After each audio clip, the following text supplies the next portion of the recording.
हाँ जी, good afternoon. बताओ देखे, भगत आंदोलन कौन से क्षेत्र में हुआ? कौन सी जनजाति द्वारा? नेता कौन थे? गोविंद गुरु का जन्म कौन से गांव में हुआ? कौन से परिवार में? बंजारे कौन होते हैं? किससे प्रभावित थे? कौन सा पंथ बनाया? कौन सी सभा बनाई? कब बनाई गई? भीलों का कैसा उत्थान किया? नैतिक और आध्यात्मिक। गांव में क्या बनाई गई? क्या नियुक्त किए गए? अच्छा, कोतवाल नियुक्त किए गए। संत सभा बनाई गई, उसका पहला अधिवेशन कब हुआ? 1903। 1908 में गोविंद गुरु कहां चले गए? कहां कहां के सामंत को? पालपट्टा के सामंत। किससे समझौता करना पड़ गया? भीलों से। कितनी शर्तें थी? बाद में 1910 में संत सभा ने कितनी शर्तें रखी? लेकिन सरकार ने उन शर्तों पर ध्यान है। मानगढ़ हत्याकांड कब हुआ? मानगढ़ पहाड़ी कहां पर है?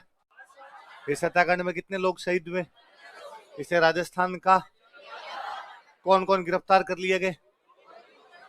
गोविंद गुरु। और कितने साल बाद गोविंद गुरु छोड़े गए? इन्होंने अपना अंतिम समय कहां बिताया? काम्बिया। कौन से गांव में? अच्छा, एक ही आंदोलन का एक और नाम क्या था? भोमट वाले क्षेत्र में कौन कौन से इलाके आते हैं?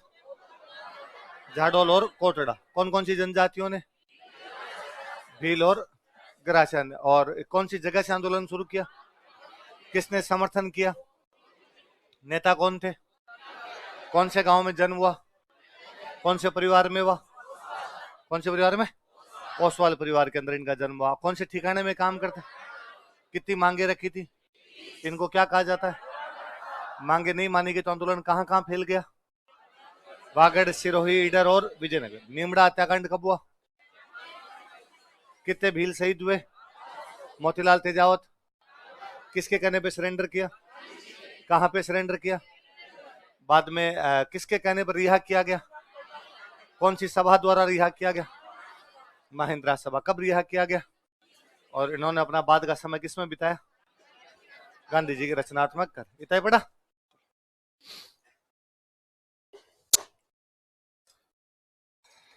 दो एक बातें लिखते हैं, देखो इसी में जहां लिख रहे थे ना उसी में आगे लिखना।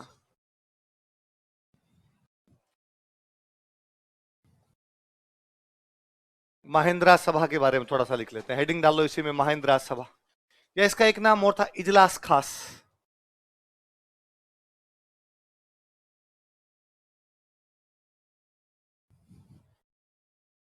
फारसी भाषा में इजलास खास का देते हैं, हिंदी में क्या कर देते?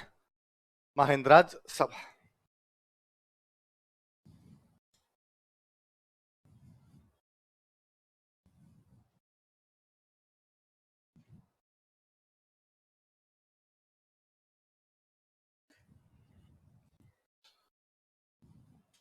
यह मेवाड़ का सुप्रीम कोर्ट था। It was supreme court of Mewar. कल बोला था मैंने तो। यह मेवाड़ का सुप्रीम कोर्ट था। It was supreme court of Mewar. यह मेवाड़ का सुप्रीम कोर्ट था। It was supreme court of Mewar. 1880 ईस्वी में महाराणा सज्जन सिंह ने इसकी स्थापना की थी। इन 1880 महाराणा सज्जन सिंह फाउंडेड इट। 1880 ईस्वी में महाराणा सज्जन सिंह ने इसकी स्थापना की थी। इन 1880 महाराणा सज्जन सिंह फाउंडेड इट।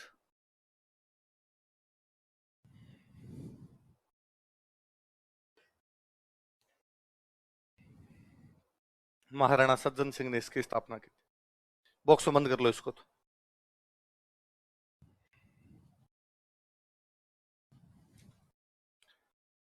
मोतीलाल तेजावत को बोलते हैं आदिवासियों का मसीहा। क्या कहते हैं?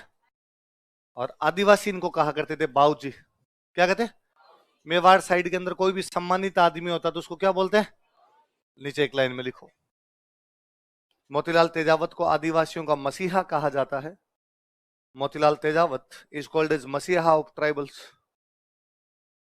मोतीलाल तेजावत को आदिवासियों का मसीहा कहा जाता है। मसीहा समझ गए ना, बचाने वाला। मसीहा कहा जाता है, रक्षा करने वाला। मसीहा ऑफ ट्राइबल्स, आदिवासियों का मसीहा कहा जाता है। तथा आदिवासी इन्हें बाऊजी कहते थे। And tribes called him Bauji. तथा आदिवासी इन्हें बाऊजी कहते थे। एंड ट्राइब्स कॉल्ड हिम बाबूजी। बाबूजी कोई सम्मानित आदमी होता उसको कहते हैं। ये गुजरात का असर है जी। गुजरात में कोई सम्मानित आदमी होता उसको बोलते हैं बापू। क्या बोलते हैं? वहां हर हर सम्मानित आदमी बापू है। महात्मा गांधी इसलिए बापू नहीं है कि डोकरे हैं। महात्मा गांधी इसलिए बापू है कि गुजराती। गुजरात में कोई सम्मानित आदमी होगा उसको क्या बोलेंगे? इसलिए आप वहां पढ़ते हो मुरारी बापू, आसाराम बापू। ठीक है, आसाराम बापू पकड़ लिए गए तो अब आपको नहीं लगते, पर कोई टाइम तो सम्मानित आदमी थे ही, तो तब उनका बापू नाम था ही। ये आप ये गुजरात वाले जितने क्रिकेटर खेलते हैं, ये अक्षर पटेल, रविंद्र जडेजा, इन सबको बापू ही कहते हैं कि बापू आज अच्छा खेले, बापू ने तिरन बना दिए, तो वहां सारे ही क्या है? बापू। अच्छा, कल जैसे मैंने आपको बताया था कि गोविंद गुरु 1908 के आसपास कहाँ चले गए थे? ईडर। वैसे मोतीलाल तेजावत बीच में कुछ दिनों के लिए गए थे सिरोही। कहाँ गए थे? देखो, हम कल हमने पढ़ा भी था कि एक के आंदोलन अन्य क्षेत्रों में भी फैल गया था, वागड़ सिरोही। तो सिरोही में एक के आंदोलन चलाने वाले भी कौन थे? मोतीलाल तेजावत। तो लिखो सिरोही का एक की आंदोलन, एक ही मूवमेंट ऑफ सिरोही।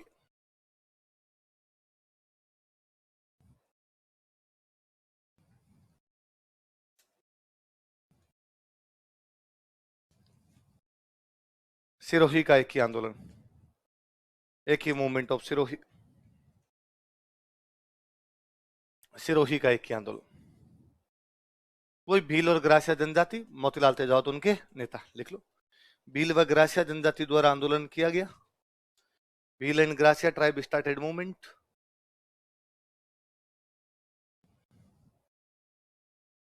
भील व ग्रासिया जनजाति द्वारा आंदोलन किया गया। Bhil and gratia tribe started movement. नेता लिख लो Motilal Tejawat.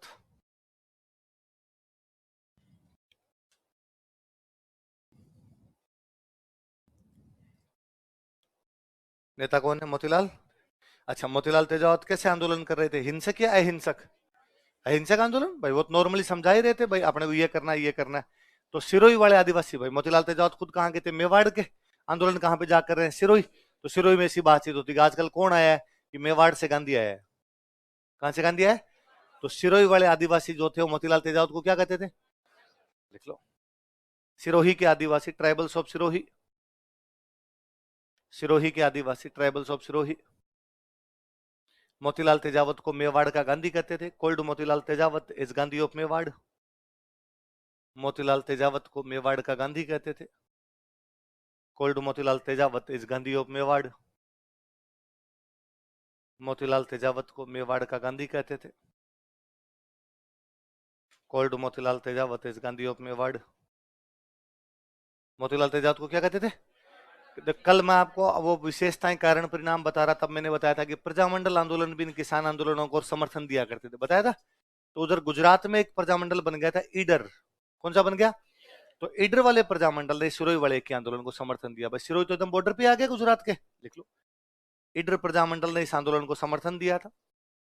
Idar Prajamandal supported this movement.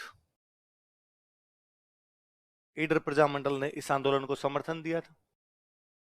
Idar Prajamandal supported this movement. Idar Prajamandal ने इस आंदोलन को समर्थन दिया था। Idar Prajamandal supported this movement. इन दिनों सिरोही में जो दीवान थे, दीवान मतलब प्रधानमंत्री, दीवान मतलब सिरोही के जो दीवान थे उनका नाम था रमाकांत मालवीय। क्या नाम था? याद है आपकी कुछ? कौन? 1920 में मेवाड़ के अंदर जो दूसरा जांच आयोग बनाया गया था उसके सदस्य थे, पता था? ये रमाकांत मालवीय मदन मोहन मालवीय के बेटे हैं। मदन मोहन मालवीय नाम सुना हुआ है? उनके बेटे हैं। अपने कई रियासतों में काम करके गए, मेवाड़ में भी थोड़े दिन काम किया, सिरोही में काम किया। तो सिरोही के क्या हुआ करते? दीवान। दीवान मतलब, तो इनको लगा कि यार आंदोलन बड़ा हो रहा है, यहाँ पे क्या किया जाए। तो कहा भाई कोई बड़े नेता को बुलाएं ताकि किसानों को समझा दे कि आंदोलन मत करो। उन दिनों आंदोलन करने वाले बड़े नेता थे विजय सिंह पथिक।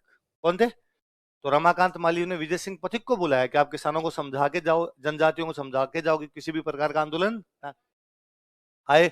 आके किसानों को समझाया, जो जनजातियां किसान थी, खेती का भू राजस्व ज्यादा ले रहे थे, तो समझाया कि भाई आंदोलन मत करो। तो उन्होंने कहा नहीं भाई, हम तो किसी आदमी की बात मानेंगे तो मोतीलाल तेजावत की मानेंगे, और किसी की बात। तो विजय सिंह पथिक ने किससे मुलाकात की? मोतीलाल तेजा। और कहा तेजावत जी यार बंद कर दो यार आंदोलन, रमाकांत जी अपने घर के आदमी है, ये कह रहे हैं तो बंद कर दिया जाना चाहिए। मोतीलाल तेजावत ने कहा विजय सिंह जी आप मेरे बहुत अच्छे दोस्त हो, पर दोस्ती दोस्ती की जगह, बिजनेस बिजनेस की जगह। आप आंदोलन चलाओ बिजोलिया में, आपको ठेका उधर मिला हुआ, मेरे को नया नया ठेका मिला, मैं इधर आंदोलन चलाऊंगा। तो उन्होंने बात स्वीकार है। देखो, आदिवासियों को समझाने के लिए, टू कन्विंस ट्राइबल्स, आदिवासियों को समझाने के लिए, टू कन्विंस ट्राइबल्स, सिरोही के दीवान रमाकांत मालवीय ने, सिरोही दीवान रमाकांत मालवीय,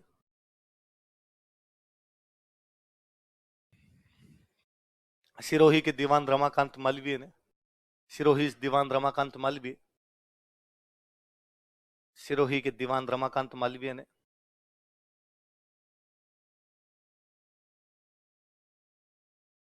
सिरोही के दीवान रमाकांत मालवीय ने विजय सिंह पथिक को बुलाया, इनवाइटेड विजय सिंह पथिक, विजय सिंह पथिक को बुलाया, इनवाइटेड विजय सिंह पथिक,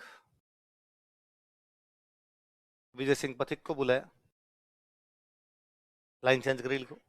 विजय सिंह पथिक ने किसानों तथा मोतीलाल तेजावत से मुलाकात की। Vijay Singh Pathik met farmers and Motilal Tejawat. Vijay Singh Pathik ने किसानों तथा मोतीलाल तेजावत से मुलाकात की। Vijay Singh Pathik met farmers and Motilal Tejawat, किसानों तथा मोतीलाल तेजावत से मुलाकात की। Met farmers and Motilal Tejawat. यहाँ दो जगह फायरिंग भी थी, वो थोड़े पढ़ लेते हैं, बाकी ज्यादा कोई बातें नहीं। हत्याकांड लिख लो, मर्डर केस कौन कौन, ट्रेजेडी लिख लो, ज्यादा अच्छा शब्द होगा।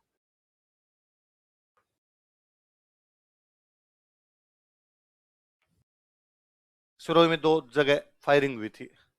एक जगह नाम है सियावा, क्या नाम जगह का? यहाँ पे फायरिंग होती है 12 अप्रैल 1922 को।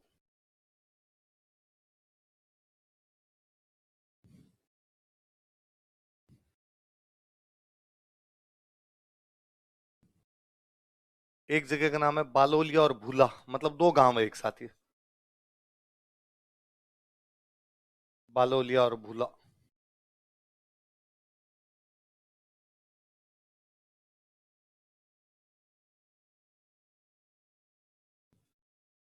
यहां पर फायरिंग हुई थी 5-6 मई 1922 को। नाम याद रखना, कोई सिंपल पूछेगा सियावा हत्याकांड कौन से आंदोलन से जुड़ा हुआ है, सिरोही के आंदोलन से, या कोई पूछेगा भूला तथा बालोलिया का हत्याकांड कौन से जिले से संबंधित है, सिरोही। कौन सी रियासत से संबंधित है, सिरोही।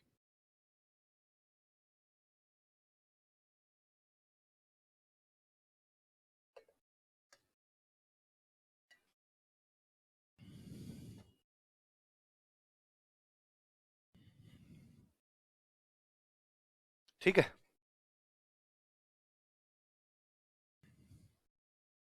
चलो आगे। एक आंदोलन और लिखते हैं, उतार लिया ना, देखो मीणा आंदोलन। ये तीनों देख लो लगभग भील जनजाति के ना, एक ही में ग्रासीय जरूर साथ में, पर मुख्यतः भीलों के आंदोलन थे। अगला लिखो मीणा मूवमेंट, ये अपने जयपुर में हुआ था भाई। अभी बीच में मैंने एक दिन एक बात बताई थी आपको कि जयपुर के अंदर कछवाहा राजवंश था। कौन सा राजवंश था? कछवाहों ने जब यहाँ पे कब्जा किया था, उससे पहले इस जमीन पे यहाँ पे मीणा रहते थे। कौन रहते? लेकिन कछवाहा आए, उन्होंने कब्जे कर लिए। कब्जे किए तो मीणाओं ने इनके खिलाफ विद्रोह कर दिया। जब विद्रोह किया तो जो कछवाहा राजा थे उन्होंने दिमाग लगाया, उन्होंने दिमाग लगा के मीणाओं के जो बड़े बड़े नेता थे उनको बुलाया, भाई इधर आओ, क्या क्या दिक्कत है, क्यों आंदोलन कर रहे हो? उन्होंने कहा जमीन खा गए तुम हमारी सारी की सारी, ये जमीन हमारी थी, हमारी जमीन पे तुमने कब्जा कर लिया, आंदोलन नहीं करेंगे तो क्या करेंगे? तो उन राजाओं ने दिमाग लगाया, दिमाग लगा के जो बड़े बड़े नेता थे उनको कहा तुम्हें हम जमीन वापस दे दे, तो उनका तो आंदोलन नहीं करेंगे, तो लो जमीन पकड़ो। तो जिनको जमीनें दी गई वो हो गए जमींदार मीणा। क्या हो गए? पर सबको तो जमीनें नहीं बन सकती ना, खूब सारे लोग तो अब भी रह गए। उन्होंने फिर आंदोलन किया कि हम अपना अधिकार मांगते, नहीं किसी से भीख मांगते। तो राजाओं ने उनको दिमाग लगा, उनको कहा भाई तुम्हें क्या चाहिए, कि साहब हम तो बेरोजगार हो गए पूरे, कि तुम हमारे जयपुर की पुलिस हो, तुम जयपुर की चौकीदारी करोगे। क्या करोगे? तो एक क्लास होगी चौकीदार मीणा, रे कौन से हो गए? और चौकीदार मीणा वाकई बेहद वफादार, बेहद साहसी, दुस्साहसी कौम रही। और जयपुर की सुरक्षा के लिए अब 7-7 पीढ़ियां कोई बलिदान हो गई थी। जयपुर की रक्षा के लिए, शहर की रक्षा के लिए, खजाने की रक्षा के लिए चौकीदार मीणाओं ने खूब बहादुरी से लड़ाइयां लड़ी। जब अंग्रेजों का राज आ गया तो अंग्रेजों का सुरक्षा की जिम्मेदारी किसकी है? अंग्रेजों की। जब सुरक्षा की जिम्मेदारी अंग्रेजों की, तब चौकीदार मीणाओं का कोई भी काम नहीं, तो चौकीदार मीणा वापस बेरोजगार हो गए। वापस बेरोजगार हुए तो अपने सिक्कर में जगह पड़ती है नीम का थाना, सुना है? इस नीम का थाना के आसपास में चौकीदार मीणाओं के गांव थे। इन्होंने एक नया पंगा शुरू किया कि अब क्या करें, और तो कुछ है नहीं, तो इन्होंने चोरियां करनी शुरू की। और चोरियां भी मतलब वैसे यूं कह के कि मतलब किसी के भी घर के आगे से निकलते तब पूछते भाई चौधरी भैंस कितने की लेके आया, और चौधरी साहब कहते भाई भैंस तो 10,000 की लेके आया। इतनी महंगी, और घर के बाहर मानता है। और 3-4 दिन बाद वही उसको चुरा लेते, और वही 2-4 दिन बाद में उसके पास आगे कहते हैं कि 6,000 दे रहा तो भैंस वापस दे देंगे। मतलब यूं कह के एकदम वैसे ढंग से चोरियां करनी शुरू की। अब ये जब चोरियां करनी शुरू की तो सरकार एक कानून लेके आई। कानून का नाम था आपराधिक जनजाति अधिनियम। क्या नाम था? Criminal tribe act. कुछ ट्राइब ऐसी है जो क्या करने लगी, क्राइम करने लगी, अपराध करने लग गई, और उसके अंदर नाम लिखे भाई कौन कौन सी ट्राइब ऐसे काम करती है। तो पता चला भाई राजस्थान की कौन सी ट्राइब इन कामों में लिप्त है, मीणा। तो मीणा जनजाति। तो ये भारत सरकार, ये अंग्रेजों का कानून था। जयपुर रियासत ने इसने इम्प्लीमेंटेशन किया, और जयपुर रियासत एक कानून और लेके, जरायम पेशा कानून। क्या लेके? जरायम का मतलब अपराध होता है, क्राइम करना होता है। तो कुछ लोगों ने क्राइम को प्रोफेशन बना लिया। भाई प्रोफेशन क्या होता है? प्रोफेशन होता है जिससे आपका जीवन चले, जिससे आपको पैसे मिले। भाई मैं कहूं कि मेरा रोजगार का साधन क्या है, तो मैं टीचर हूं, तो मेरा रोजगार का साधन ये है। आपको मैं आपसे पूछूं तो आपको आप कोई कहेगा सर पापा की दुकान है, कोई कहेगा भाई पापा मेरे पुलिस के अंदर है, कोई सेना के अंदर है, कोई टीचर है ना, अलग अलग कोई ना कोई प्रोफेशन जहां से अपने को इनकम होती है। तो कुछ लोगों ने इनकम का सोर्स क्या, और कोई नहीं है, चोरी इनकम का सोर्स है, अपराध इनकम का सोर्स है। तो उन लोगों के लिए कानून कौन सा लेके? जराई एम-पेसा कानून। क्या नाम था? और कहा जिन जिन लोगों ने अपराध को अपना इनकम बना रखा, कौन है पता चला साहब मीणा है। तो एक सरकार ने कानून पारित किया कि प्रत्येक मीणा को दिल्ली थाने में हाजिरी लगानी पड़ेगी। दिल्ली थाने में आके यहाँ नाम लिखवा के जाओ। अब उससे क्या हो जाएगा? उससे ये होता है कि सरकार चेक कर देगी इस गांव में कितने आदमी, 100 हाजिरी लगाई, कितनी अटेंडेंस आई कि 96, इसका मतलब 4 गायब है। आसपास में कहीं चोरी होगी, इन 4 को उठा लो। तुम 4 कहां थे, इसका मतलब आसपास में तुमने चोरी की। इस गांव के अटेंडेंस लगाई, इस गांव में बंदे थे मान लो 50, अटेंडेंस लगाई तो अटेंडेंस में बंदा है 53, इसका मतलब 3 आदमी एक्स्ट्रा है। अब यदि इस गांव में चोरी हुई, 3 को उठा लो। तुम 3 क्या कर रहे थे? पर यह तरीका तो गलत है ना। न्यायपालिका का सिद्धांत यह कहता है, न्याय का सिद्धांत यह कहता है 100 अपराधी निकल जाए लेकिन एक भी निर्दोष फंसना। ये तो उल्टा है। यहां पे तो आपने एक अपराधी को पकड़ने के लिए 100 को लाइन में लगा दिया। अच्छा ये तो है नहीं 100 के 100 चोरी कर रहे होंगे, कितने कर रहे होंगे? 5, 7, 10, 20, 30 कर रहे होंगे। यदि 30 भी चोरी कर रहे हैं तो 70 तो निर्दोष है। इस कानून के खिलाफ जो आंदोलन चला उसका नाम क्या?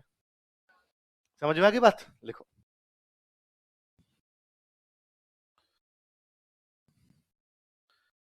लिखो 1924 ईस्वी में, इन 1924 एडी, 1924 ईस्वी में 1924 एडी आपराधिक जनजाति अधिनियम पारित किया गया। Criminal tribe act was passed.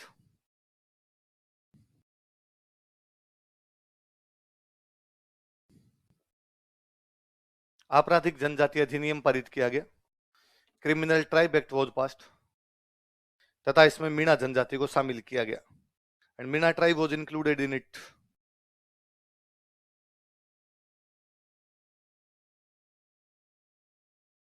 तथा इसमें मीणा जनजाति को शामिल किया गया, and Meena tribe was included in it. Meena जनजाति को शामिल किया गया।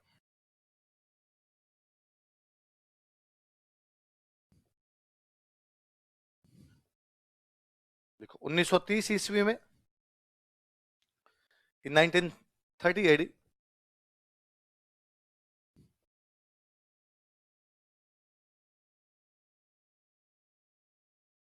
उन्नीस सौ तीस ईस्वी में 1930 एडी जराइम पैसा अधिनियम पारित किया गया। क्राइम प्रोफेशन, पैसा का मतलब क्या हो गया? प्रोफेशन। जराइम का मतलब क्या होता है? अपराध।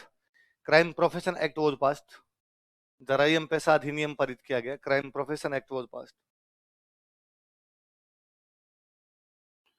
जराइम पैसा अधिनियम पारित किया गया, crime profession act was passed.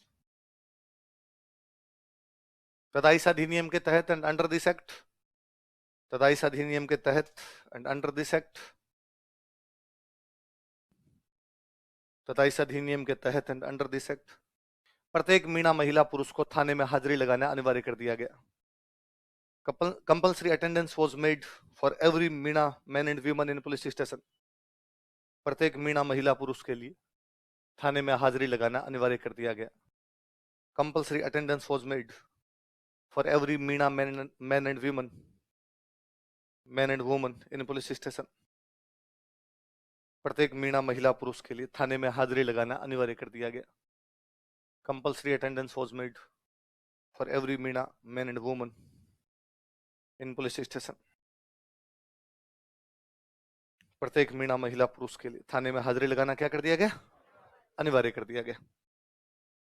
लिखो, लाइन चेंज कर लिखो। अतः इन कानूनों के खिलाफ मीणा जनजाति ने आंदोलन चलाया। So Meena tribe started movements against these laws. अतः इन कानूनों के खिलाफ मीणा जनजाति ने आंदोलन चलाया।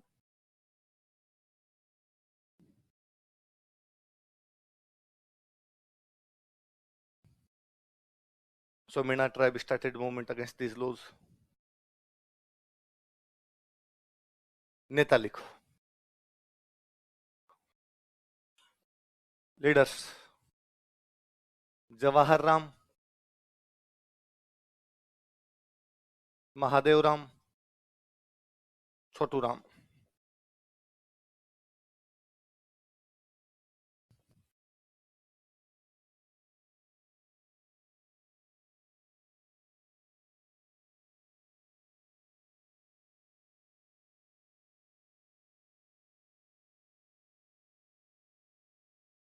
क्या क्या नाम बताओ देखे? जवाहर राम, महादेव राम और छोटू राम। किसके नेता है? मीणा आंदोलन के। फिर कहा भाई संगठन बनाओ। तो जैसे मैंने बताया था आपको कि 1931 में जाटों का एक संगठन बना था, जाट रीजनल महासभा। इन्होंने बनाया था मीणा क्षेत्रीय महासभा 33 में। कब बनाया गया था? लिखो 1933 ईस्वी में, इन 1933 एडी मीणा क्षेत्रीय महासभा का गठन किया गया। Meena regional Mahasabha was founded. Meena क्षेत्रीय महासभा का गठन किया गया। Meena regional Mahasabha was founded.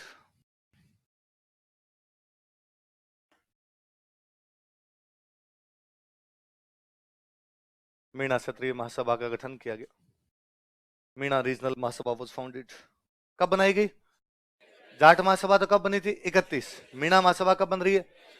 थोड़े दिन चले पर इतने कोई बड़े स्तर पे सुधार हुए नहीं, तो बाद में एक सम्मेलन बुलाया गया। वो नीम का थाना बेल्ट के आसपास ये बातें ज्यादा थी, तो नीम का थाना में सम्मेलन बुलाया गया। हेडिंग डालो, नीम का थाना सम्मेलन। सिक्कर में जगह, नीम का थाना कॉन्फ्रेंस।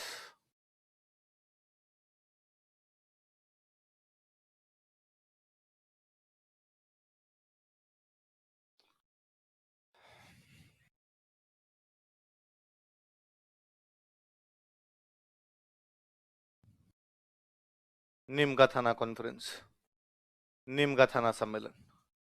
कब हुआ नीम का थाना सम्मेलन? 1944। एक संत हुआ करते यहाँ पे, मगन सागर जी। क्या नाम था? मगन सागर जी नाम करके एक संत हुआ करते। इन्होंने इस सम्मेलन का आयोजन किया था। तो इस सम्मेलन का आयोजन करने वाले कौन थे?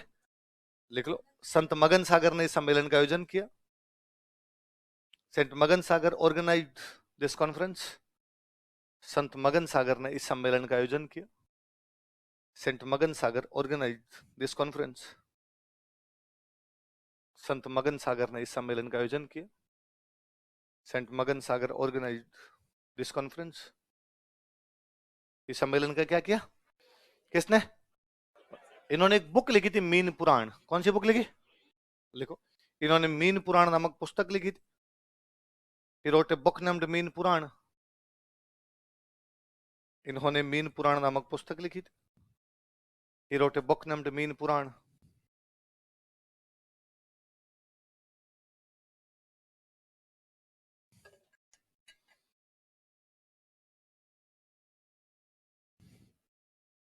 तथा इस पुस्तक में मीणा जनजाति का गौरवशाली इतिहास बताया गया था।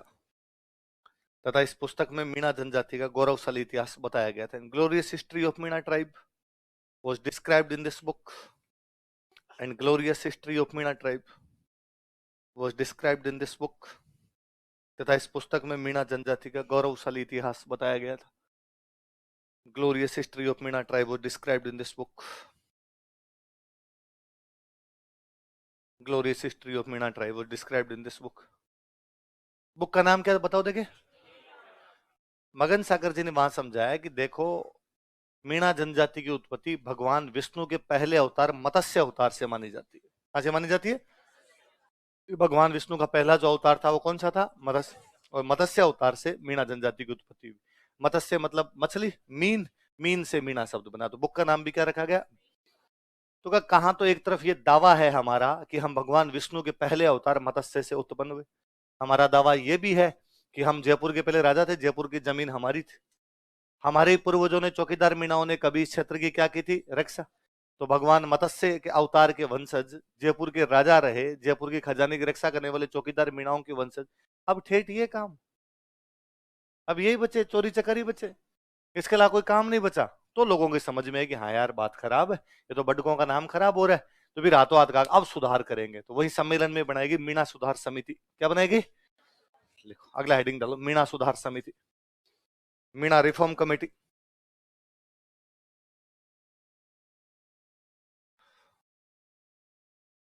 मीणा सुधार समिति, मीणा रिफॉर्म कमेटी, वही 1944।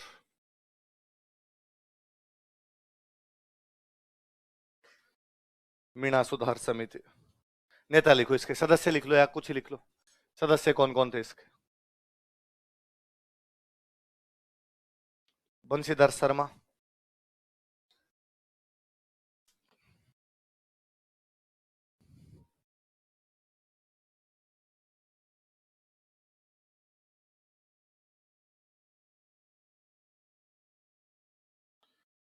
लक्ष्मी नारायण झरवाल,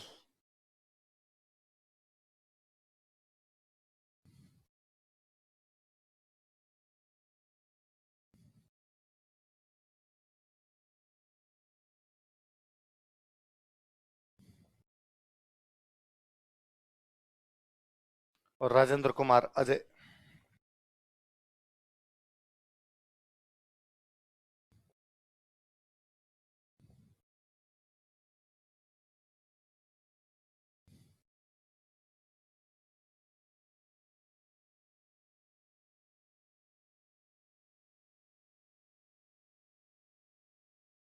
कौन कौन नेता है बताओ देखिए, बंशीधर शर्मा, लक्ष्मी नारायण झरवाल और राजेंद्र कुमार अजय। किसके सदस्य हैं, मीणा सुधार समिति। कौन कौन है दोबारा नाम बताओ।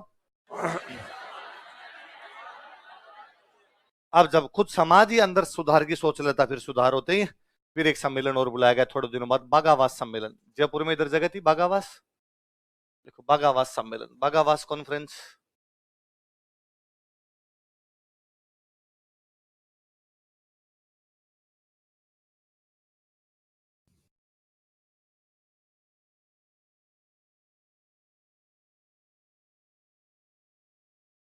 बागावास कॉन्फ्रेंस, बागावास सम्मेलन 28 अक्टूबर 1946। इस सम्मेलन में खूब सारे चौकीदार मीणा इकट्ठे हुए और लगभग 26,000 चौकीदार मीणाओं ने अपने पदों से इस्तीफे दिए। कितने मीणाओं ने, भाई होता क्या था कि जो भी चौकीदार मीणा होते उनको पुलिस गिरफ्तार करती, आसपास में कोई चोरी चकारी होती, तो इन्होंने कहा भाई रे हमारे टाइटल टाइटल दे रखा, हमारा कोई काम तो है नहीं, तो टाइटल भी तुम्हारे पास रखो, हमें तो ये चौकीदारी नहीं चाहिए। और इन्होंने इस दिन को कहा कि ये हमारा मुक्ति दिवस है। क्या है, पापा कटा तुम्हारे इस टाइटल से, हमारा कोई लेना देना इससे नहीं। लिखो 26,000 चौकीदार मीणाओं ने इस सम्मेलन में इस्तीफे दिए थे, 26,000 चौकीदार मीणाओं ने अपने पदों से इस्तीफे दे दिए। 26,000 चौकीदार मीनाज रिजाइंड फ्रॉम दियर पोस्ट। 26,000 चौकीदार मीणाओं ने अपने पदों से इस्तीफे दे दिए। 26,000 चौकीदार मीनाज रिजाइंड फ्रॉम दियर पोस्ट, पदों से इस्तीफे दे दिए। तथा इसे मुक्ति दिवस के रूप में मनाया and celebrated it as liberation day. तथा इसे मुक्ति दिवस के रूप में मनाया and celebrated it as liberation day. तथा इसे मुक्ति दिवस के रूप में मनाया and celebrated it as liberation day. किस रूप में मनाया, 1952 के अंदर जाके कानून समाप्त किया गया, जरा एम पे अधिनियम। कौन सा कानून, कब समाप्त किया गया, मतलब आजादी के भी 5 साल बाद। लिख लो 1952 ईस्वी में, 1952 एडी, 1952 ईस्वी में 1952 एडी जरायम पेशा अधिनियम समाप्त कर दिया गया था। Crime profession act was ended, was abolished. जरायम पेशा अधिनियम समाप्त कर दिया गया था। Crime profession act was abolished, जरायम पेशा अधिनियम समाप्त कर दिया गया था। Crime profession act was abolished. जरा एम पे साथ ही नियम समाप्त कर दिया गया था। कब समाप्त किया गया? हालांकि जब आंदोलन वगैरह शुरू हुए थे ना, तो इस एक्ट में छूट देने लगे थे। छूट कैसे? छूट ऐसे कि मान लो पहले ये कहा था कि प्रत्येक मीना महिला पुरुष को थाने में हाजिरी लगानी पड़ेगी। फिर कहा भाई पिछले 10 साल में जिसने कोई चोरी चकारी नहीं की वो हाजिरी मत लगा। पिछले 10 साल में चोरी नहीं की, वो अब क्या करेगा भाई? तो क्यों हाजिरी लगाए? वो तो छूट दे दी। तो अब वो कुछ लोग तो बाहर हो गए। फिर थोड़े दिनों में कहा कि 5 साल में चोरी नहीं की वो हाजिरी मत लगाओ। 3 साल में, 2 साल में, 1 साल में, 6 महीने में, 3 महीने में, 2 महीने में, महीने में, 15 दिन में किसी ने चोरी नहीं की वो हाजिरी नहीं लगी। 52 तक आते आते तो कई ऐसे थे जिन्होंने कहा हम तो करेंगे, है ना। हमारे किए बिना रहे नहीं जाता। तो केवल वो ही हाजिरी लगाते थे, बाकी किसी को हाजिरी लगाने की आवश्यकता नहीं। फिर 52 के बाद सरकार ऐसे लोगों के लिए अब भी कानून है। ये कानून अब भी सरकार का काम करता है। आदतन अपराधी, क्या बोलते हैं? Habitual offender. हैबिचुअल की कुछ लोगों की हैबिट है कि वो ये काम करेंगे, कुछ लोगों की आदत है कि उनको क्या करना है? अपराध, अपराध करना ही है। वो फिर वैसे लोग हैं कि जेल से छूटे उसी दिन चोरी की है। कि कब आया था बाहर के? आज सुबह आया था। आज मैं शाम को जुगाड़ देखा, फिर रातों हाथ चोरी कर ली, वापस चले जाएंगे अंदर। तो ऐसे लोगों को बाद में डर भी लगता नहीं। फिर कहा पर ऐसे लोगों को किसी जाति विशेष से जोड़ नहीं सकते। ऐसे लोग तो किसी भी जाति में, किसी भी संप्रदाय में, किसी भी धर्म में मिल सकते हैं। ऐसे लोगों के लिए अलग से बना दिया। बाकी कानून जो था ये क्या कर दिया? समाप्त। फिर दूसरा कार्य, मीणा जनजाति में खुद में भी सुधार हो गए। संविधान लागू हुआ। संविधान लागू हुआ तो रिजर्वेशन वाला सिस्टम आया। रिजर्वेशन वाला सिस्टम आया तो नीमगा थाना के आसपास में वो गांव था नयाबास। कौन सा गांव था?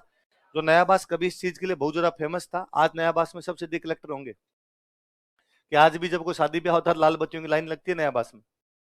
तो बाद में एजुकेशन आई। एजुकेशन आई तो सरकारी नौकरियों की तरफ रुझान बढ़ा। रुझान बढ़ा तो धीरे धीरे अपने आप ही कुरीतियां क्या हो गई? दूर। वो जो एक दिन हम बात कर रहे थे, समाज का विकास उसी दिन होगा जब एजुकेशन आई।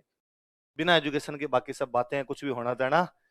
एजुकेशन आ गई तो समाज में धीरे धीरे चीजें अपने आप ही समाप्त। फिर दूसरी बात, ये मीणा जनजाति की बात नहीं, पश्चिमी राजस्थान पूरा ही चोर था पहले, है ना। और पश्चिमी राजस्थान की बात नहीं, दुनिया में वे लोग जो रेगिस्तान में रहे आज दिन तक उनका मुख्य काम लूट मार रहा है।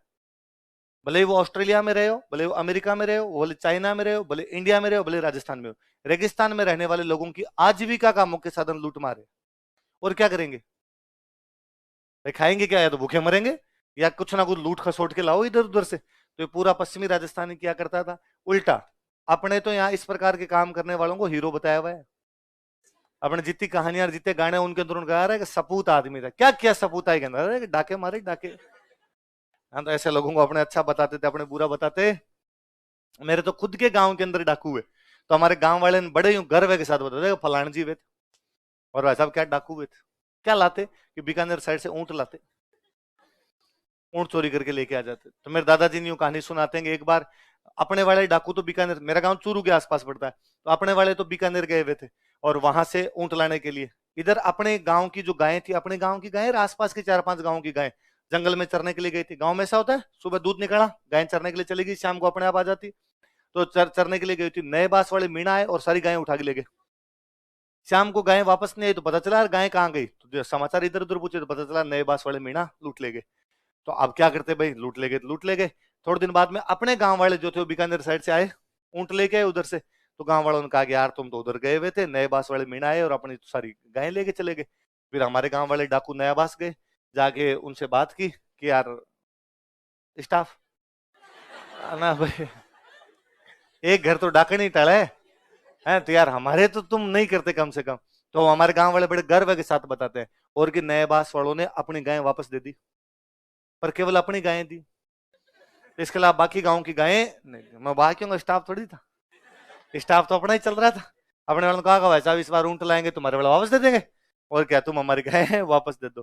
पहले पश्चिमी राजस्थान पूरा ही ऐसे ही काम किया करता, इसमें ज्यादा कुछ सोचने वाली बात। ये भाई आपके जनजाति आंदोलन याद रहेंगे। नेक्स्ट हेडिंग डालो, प्रजामंडल आंदोलन।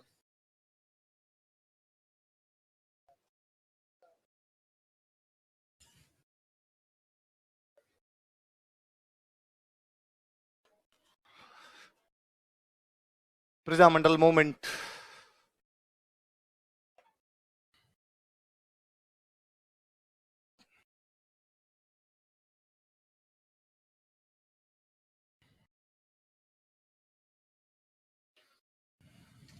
हाँ, ऐसी बंद करवा दे, पंखा ही बंद करवा दे, कर दो भाई पंखा बंद कर।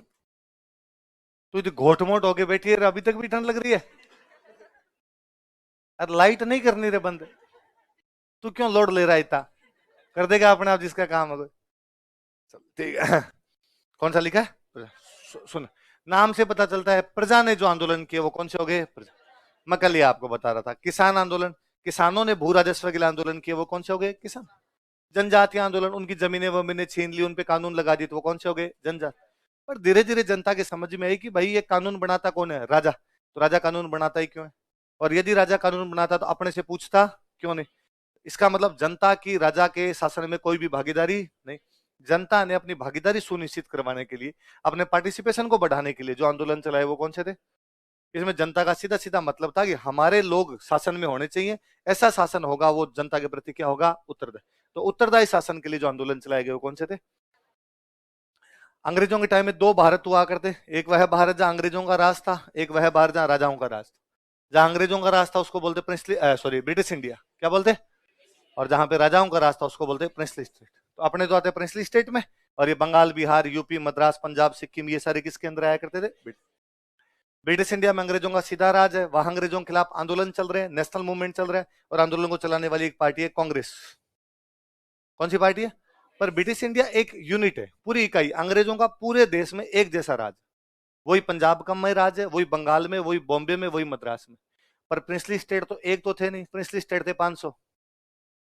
कितने थे? हैदराबाद अलग देश, पटियाला अलग देश, भोपाल अलग देश, जोधपुर अलग देश, जयपुर अलग देश, कोटा अलग देश, भरतपुर अलग देश, टोंक अलग देश। ऐसे अलग अलग देश करके कितने थे? सब में अलग अलग समस्या। अलग अलग समस्या है तो एक यूनिट जल्दी से बने नहीं पाई। अब 500 की 500 की अलग अलग समस्या है। तो ये सारे के सारे 500 जो रियासतें हुआ करती, इनके जो नेता होते, इनकी जो जनता थी, उसको भी लगता कि हमारा साथ कौन दे दे? कांग्रेस, क्योंकि बड़ी पार्टी कौन थी? कांग्रेस। और कांग्रेस का सीधा सीधा कहना था कि हम राजाओं के खिलाफ कोई भी आंदोलन क्यों करें? हम अंग्रेजों के खिलाफ आंदोलन करेंगे, राजाओं से हमारा कोई लेना देना नहीं, इसलिए हम राजाओं के खिलाफ किसी भी आंदोलन के अंदर भागीदार। तो अपने वाले नेताओं को धीरे धीरे समझ में आने लगा कि विजय सिंह पथिकन कांग्रेस के अधिवेशनों में जाते, आता जोड़ी करते, सर साथ दो, और वो लोग साथ देने के लिए तैयार है। अब मान लो 500 रियासत है, एक एक में दो दो नेता भी पनप गए, तो कितने नेता हो गए? 1000। इसका मतलब कांग्रेस का अधिवेशन होता तो रियासतों में कितने लोग जाते हैं? 1000। 1000 आदमी जाके कांग्रेस करेंगे हमारा साथ दो, और कांग्रेस साथ देने के लिए तैयार है। तो एक बार उन 1000 लोगों ने सोचा कि यार जब कांग्रेस एक पार्टी तो है, अपनी पार्टी बना लेते। कांग्रेस नहीं तो सोंग्रेस बना लेते, सोंग्रेस नहीं तो कोई फोंग्रेस बना लेते, कुछ ना कुछ तो बना ले, अपने अलग पार्टी बना ले। क्यों आए इस कांग्रेस के पास भाग भाग के? तो इन लोगों ने अपनी एक पार्टी बनाने की सोची कि यार अपनी एक पार्टी बनाते हैं। तो अब एक रियासत तो थी नहीं, पूरे भारत में अलग अलग रियासतें थी, तो पूरे भारत में अलग अलग रियासतें थी, इसलिए का एक पार्टी बनाएंगे, उसका नाम रखेंगे अखिल भारतीय। क्या रखेंगे भाई? पूरे भारत की, इसलिए क्या बोलेंगे? अखिल। राजाओं वाले भारत में, अंग्रेजों वाले भारत में? राजाओं वाले भारत में, इसलिए बोलते देसी राज्य। क्या बोलते? कि भाई अंग्रेजों का राज तो विदेशी था ना, अपने वाला राज कैसा है? देसी। जनता पार्टी बना रही है, राजा बना रहे हैं? जनता बना रही, इसलिए पार्टी का नाम था लोक परिषद। क्या नाम था? क्या आप पूरा नाम बोलो देखिए पार्टी का? पूरे भारत की इसलिए अखिल भारत, राजाओं वाले भारत की इसलिए देसी राज्य, जनता की पार्टी इसलिए। पूरा बोलो देखिए, अखिल भारत। क्या नाम पार्टी का? अखिल भारतीय, अखिल भारतीय देसी राज्य लोक। ये पार्टी बनाएगी 1927। कब बनाएगी? बॉम्बे में। कहां बनाएगी? अब कहा भाई इसमें अध्यक्ष और उपाध्यक्ष वो भी बनाने पड़ेंगे, तो एक बॉम्बे के बंदे थे जिनका नाम था रामचंद्र राव। क्या नाम था? दीवान रामचंद्र राव। इनको तो बना दिया गया इसका अध्यक्ष। क्या बना दिया गया? अध्यक्ष। उपाध्यक्ष 1927 की बात है, 27 में अपने विजय सिंह पथिक बिजोलिया से अलग हुए थे, तो कहा सेंटर में भूमिका दो है कोई, इसलिए इनको विजय सिंह जी को क्या बना दिया गया इसका? क्या नाम है पार्टी का? पूरे भारत की इसलिए, राजाओं वाले भारत की इसलिए, जनता की पार्टी इसलिए। कब बनी? कहां बनी? उसके अध्यक्ष कौन थे? उपाध्यक्ष कौन थे? आगे समझ में? ऐसे कैसे उतार लोगे? उतारो, दो दो नाव पुतो पढ़ो।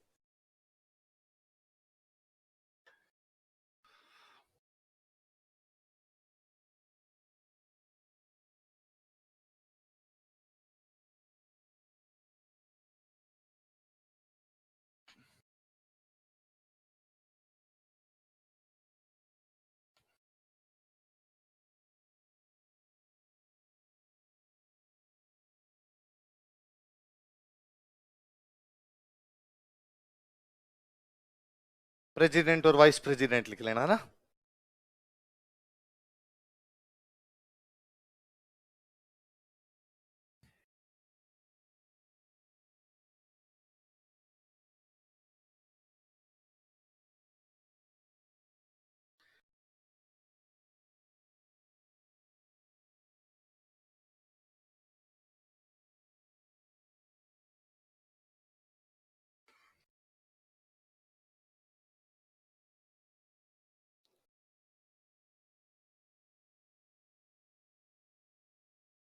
क्या नाम है पार्टी का? All Indian princely states people's conference. All Indian मतलब पूरे भारत की, प्रिंसली स्टेट्स मतलब देशी राज्यों की, पीपल्स कॉन्फ्रेंस मतलब जनता की पार्टी। अखिल भारतीय देशी राज्य लोक परिषद कब बनाई गई? सन याद रखना भाई, ये 2-3 बार पूछा हुआ सवाल है ना कि अखिल भारतीय देशी राज्य लोक परिषद कब बनाएगी, कब बनाएगी, कहां बनाएगी, अध्यक्ष कौन बनाएंगे, उपाध्यक्ष कौन बनाएंगे? अब पूरा भारत तो बड़ा हो जाता ना भाई, अलग अलग लोगों को अलग अलग जिम्मेदारियां देनी पड़ेगी। तो 2 जगह की जिम्मेदारी, ये तो राजस्थान की जिम्मेदारी। राजस्थान को तब बोला करते राजपूताना, क्या बोलते? और एक मध्य प्रदेश की जिम्मेदारी, मध्य प्रदेश को बोलते थे मध्य भारत, क्या बोलते? इन 2 जगह की जिम्मेदारी दी गई रामनारायण चौधरी को। किसको दी गई? तो राजपूताना और मध्य भारत के सचिव कौन बनाए गए? लिख लो, secretary of Rajputana and central India. Rajputana तथा मध्य भारत के सचिव, secretary of Rajputana and central India.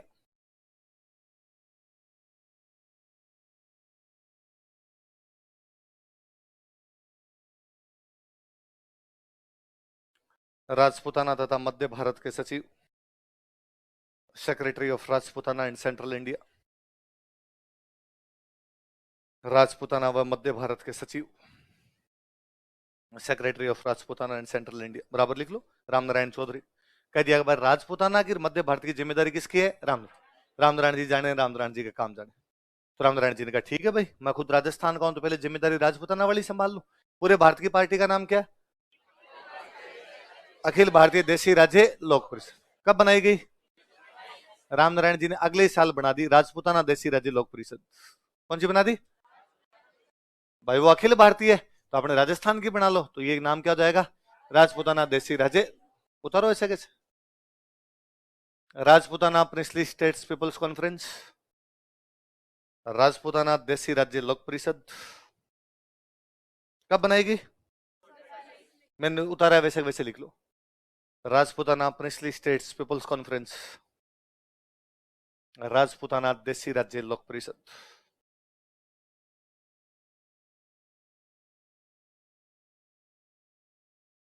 Rajputana princely states people's conference, Rajputana देशी राज्य लोक परिषद कब बनाएगी?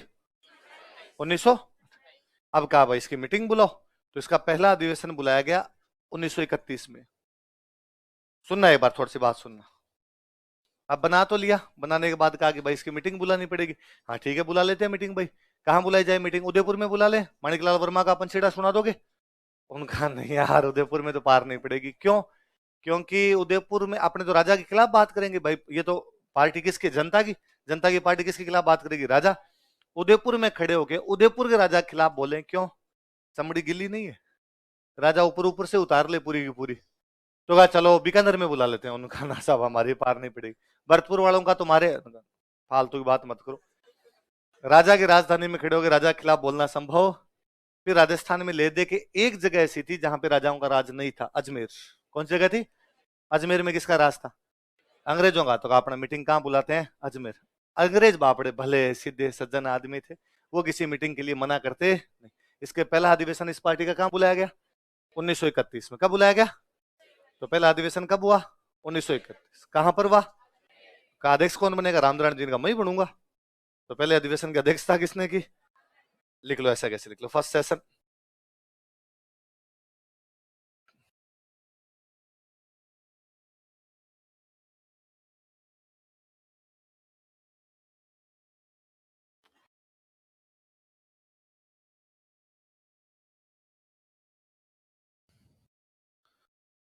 पहला अधिवेशन कब हुआ?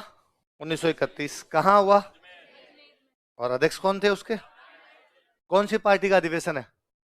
राजपूताना देसी राज्य लोक परिषद। जोगी कब बनाई गई है? जो किसकी ब्रांच के रूप में काम कर रही है? अखिल भारतीय देसी राज्य लोक परिषद। जोगी कब बनाएगी? कहां पे? अध्यक्ष कौन थे और उपाध्यक्ष कौन थे? विजय सिंह। अब भाई, अब यहाँ अजमेर में मीटिंग की 31 में, अजमेर में मीटिंग की, तो मान लो अपने राजस्थान में रियासत थी 19, कितनी थी? एक एक से दो दो भी आदमी गए तो 38 आदमी हो गए, 30-40 आदमी तो इकट्ठे हो गए। 30-40 लोगों ने बैठ के मीटिंग की कि भाई अब अपने को हर रियासत में आंदोलन चलाना। अपने क्या करना है? हर रियासत के अंदर, बीकानेर वाले बीकानेर में आंदोलन चलाओ, जयपुर वाले जयपुर में चलाओ, टोंक वाले टोंक में चलाओ, और भरतपुर वाले भरतपुर में। अपनी अपनी पार्टियां बनाओ और अपने अपने आंदोलन चलाओ। भाई बीकानेर वाले बीकानेर के राजा के खिलाफ करेंगे, भरतपुर वाले भरतपुर के राजा के खिलाफ करेंगे। जनता की पार्टियां बनेगी। उन पार्टियों का नाम था प्रजामंडल। क्या नाम था? तो प्रत्येक रियासत में जनता की जो पार्टी थी उसका नाम क्या था? पूरे राजस्थान पे जो पार्टी है उसका नाम क्या है? पूरे भारत की जो पार्टी है वो? आगे बात समझो। इसका मतलब सबसे ऊपर तो अखिल भारतीय देशी राज्य लोक परिषद, उसके नीचे और उसके नीचे इन पार्टियों का नाम प्रजामंडल था, इसलिए आंदोलन का नाम हो गया प्रजामंडल आंदोलन। आगे ना बात समझो। अब इन्होंने कांग्रेस को पूछना बंद कर दिया। अब इनका कहा कांग्रेस तुम तुम्हारा काम करो, हम हमारा काम। अब ब्रिटिश इंडिया में आंदोलन कौन चलाए? कांग्रेस। और देशी राज्यों में आंदोलन कौन चलाए? अखिल भारतीय देशी राज्य लोक। कांग्रेस के अधिवेशन होते उनके अंदर ही भी जाती नहीं। 1938 में कांग्रेस का एक अधिवेशन होता है हरिपुरा। कहां होता है? गुजरात के अंदर एक जगह पड़ती है हरिपुरा। 1938 की बात है, 1938। कब की बात है? 1938। कहां पे अधिवेशन हो रहा है? हरिपुरा। कहां पड़ता है? पहली बार कांग्रेस के अध्यक्ष बने सुभाष चंद्र बोस। कौन बने? सुभाष चंद्र बोस पहली बार कांग्रेस के अध्यक्ष कब बने? कौन से अधिवेशन में? और सुभाष ने पूछा उसमें, अरे आजकल भीड़ कम कैसे अपने बेच बनाया, इस बार स्टूडेंट आए नहीं, क्या कारण है? लोगों ने कहा सर आजकल एक कोचिंग और खुल गई। कौन सी? तो अखिल भारतीय देशी राज्य लोक परिषद। ये कौन सी है? कि पहले सब रियासत वाले बच्चे भी पढ़ने के लिए अपने पास ही आते थे, लेकिन आजकल रियासत वाले बच्चे पढ़ने के लिए अपने पास, आजकल रियासत वालों ने अपनी अलग पार्टी बना ली। उस पार्टी का नाम क्या? अखिल भारतीय देशी राज्य। क्यों बना ली भाई? अपने यहाँ पे क्यों नहीं आते? पहले तो आते थे। सर वो गांधी जी ने खराब कर दिया। कैसे? कि गांधी जी ने कहा कि रियासतों में चल रहे आंदोलन को हम समर्थन नहीं, तो उन्होंने कहा समर्थन नहीं दे रहे तो हम आके आके क्या करें आपके, हम हमारा अलग से करेंगे। तो उन्होंने अपना अलग बना ली। सुभाष ने कहा कि नहीं, गांधी जी फर्जी आदमी, मैं कह रहा हूं हम समर्थन करेंगे। तो कांग्रेस ने समर्थन कब दिया? 1938। कौन से अधिवेशन में? अरे किसको समर्थन दिया? प्रजामंडल आंदोलन को। किसको दिया? जो प्रजामंडल, जो जनता के आंदोलन चल रहे हैं, जो रियासतों में आंदोलन चल रहे हैं, उसको समर्थन दिया। अध्यक्ष कौन थे? लिखो। 1938 ईस्वी के हरिपुरा अधिवेशन में, इन हरिपुरा सेशन ऑफ 1938 एडी, 1938 ईस्वी के हरिपुरा अधिवेशन, हरिपुरा गुजरात में, 1938 ईस्वी के हरिपुरा अधिवेशन में, इन हरिपुरा सेशन ऑफ 1938 एडी, 1938 ईस्वी के हरिपुरा अधिवेशन में कांग्रेस ने प्रजामंडल आंदोलन को समर्थन दिया। Congress supported Prajamandal movement. कांग्रेस ने प्रजामंडल आंदोलन को समर्थन दिया। Congress supported Prajamandal movement. कांग्रेस ने प्रजामंडल आंदोलन को समर्थन दिया। Congress supported Prajamandal movement. नीचे लाइन चेंज करके लिखो। इस समय सुभाष चंद्र बोस कांग्रेस के अध्यक्ष थे। This time Subhash Chandra Bose was president of Congress. इस समय सुभाष चंद्र बोस कांग्रेस के अध्यक्ष थे। This time Subhash Chandra Bose was president of Congress. Subhash Chandra Bose Congress के अध्यक्ष थे। Subhash Chandra Bose was president of Congress. Subhash Chandra Bose Congress के अध्यक्ष थे। याद रहेगी बात है? अब प्रजामंडल कब कब कौन सा बना था, मैं एक लिस्ट बना रहा हूं, एक बार चुपचाप उतार लो, बाद में अपने एक एक बात करेंगे।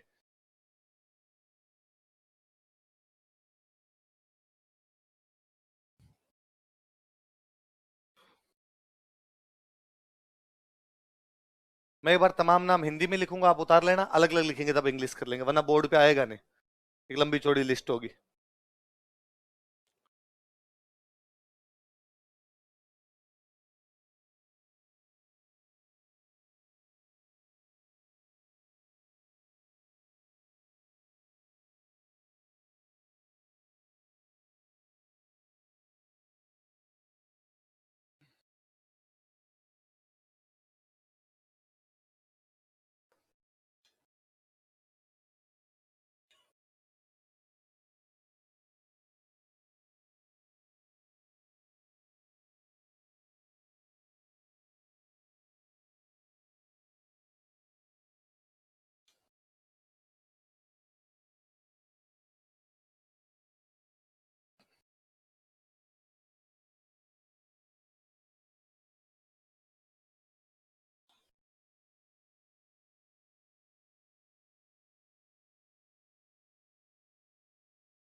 एक बार उतार लो, कोई नहीं समझ में आए तो अभी अपने 2-3 बार बोलेंगे, आ जाएगा। नहीं समझ में वहां छोड़ लेना, एक बार उतार लो, जैसे उतारो आप।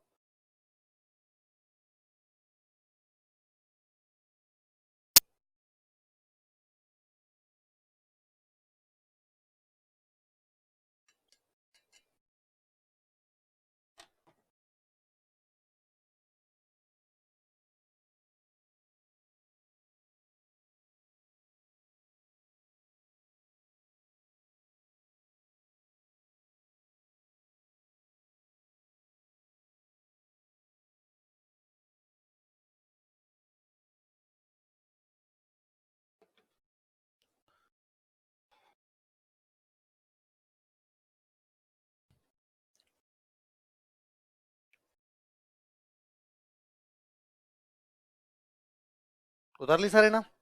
जिन्होंने उतार ली वो एक बार पढ़ने की कोशिश करें, जितने याद हो उतने याद करने की कोशिश करें, बाकी मैं करवाता हूँ अभी।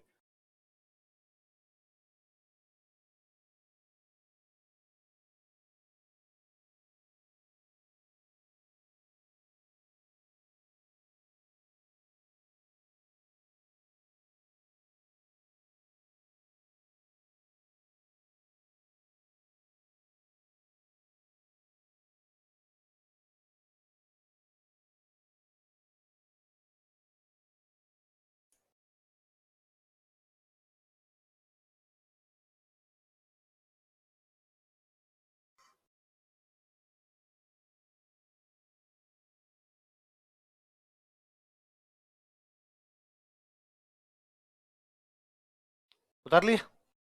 बस देखो, वापस देखो, देखे 1927 में एक पूरे भारत की पार्टी बनती है, उसका नाम क्या था? अखिल भारतीय देशी राज्य लोक परिषद। 28 में राजस्थान वाली पार्टी बनती है, उसका नाम क्या था? राजपुताना देशी राज्य लोक परिषद। उसकी पहली मीटिंग कब हुई? 1931। तो ऑब्वियस सी बात है, 1931 वाली मीटिंग में तय किया गया कि हर रियासत में क्या बनाने अपने को? प्रजामंडल।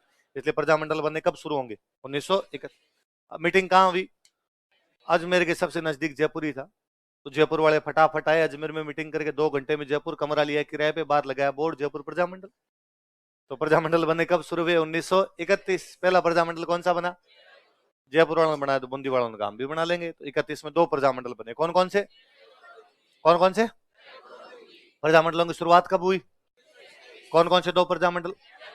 जयपुर और बूंदी। जयपुर में बना तो जोधपुर वालों ने कहा हम बनाएंगे, बूंदी में बना तो कोटा वालों ने कहा हम बनाएंगे। जयपुर से जोधपुर, बूंदी से कोटा।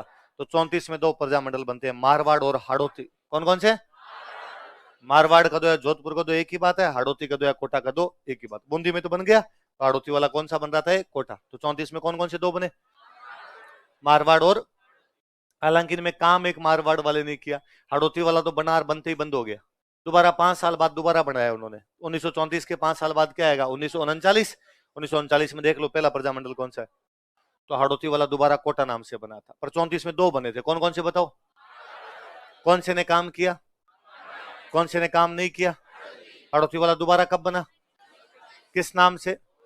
कुल मिला के 34 में अपने को एक प्रजामंडल याद करना है, कौन सा? एक याद नहीं करना, कौन सा? क्योंकि हाड़ौती वाला दोबारा बनेगा, आगे याद रहेगी बात है। बनने कब शुरू हुए? कहाँ काम पे? जयपुर और बूंदी। 34 में मारवाड़ और हाड़ौती। कौन सा याद नहीं करना? दोबारा किस नाम से बना? कोटा। किस नाम से? कोटा। कब बना? याद रहेगी बात। 36 में 2 प्रजामंडल बने, बीकानेर और धौलपुर। कौन कौन से? बी और डी। अरे बीड़ी नहीं रहे, बी और डी मतलब बीकानेर और धौलपुर। 36 में 2 कौन कौन से? बीकानेर और धौलपुर। बनने कब शुरू हुए? 31 में 2 कौन कौन से? जयपुर और बूंदी। 34 में कौन सा याद रखना है, कौन सा नहीं रखना? हाड़ौती वाला दोबारा किस नाम से बनेगा, कब बनेगा? 36 में बी और डी कौन से? बीकानेर और धौलपुर। कांग्रेस ने सपोर्ट कब किया था? 1938। तो सबसे अधिक 1938 में बनेंगे। कांग्रेस आ रहे, कांग्रेस साथ में आ गई, कांग्रेस साथ में आ गई, इसलिए 38 में सबसे अधिक प्रजामंडल बने। 38 में सबसे अधिक।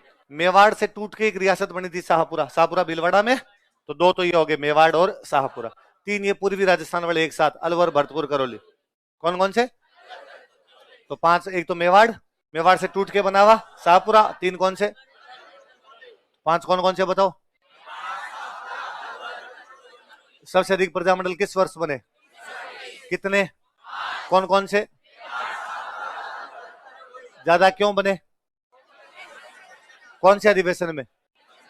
हरिपुरा में अध्यक्ष कौन थे? सुभाष चंद्र बोस। बनने कब शुरू हुए प्रजामंडल? कौन कौन से बने? 34 में। कौन सा याद रखना है, कौन सा नहीं रखना? वो दोबारा किस नाम से बनेगा, कब बनेगा? 36 में बीडी कौन से? 38 में 5 कौन से? मेवाड़, शाहपुरा, अलवर, भरत। 39 में एक तो आपके याद है, कोटा। 2 याद करने हैं, किशनगढ़ और तीनों बोलो देखिए, कोटा, किशनगढ़, सिरोही। कौन कौन से? किस साल बने? कौन कौन से बने? किस बनने कब शुरू हुए थे? कौन कौन से बने? 34 में 2 कौन कौन से? कौन सा याद रखना है, कौन सा नहीं रखना? किस नाम से दोबारा बनेगा? 36 में बीडी कौन से? सबसे अधिक किस साल बने? कौन कौन से? 39 में 3 कौन से? वापस बोलो देखिए, कोटा, किशनगढ़ और 42 में एक प्रजामंडल बनता है, कुशलगढ़। कौन सा बनता है?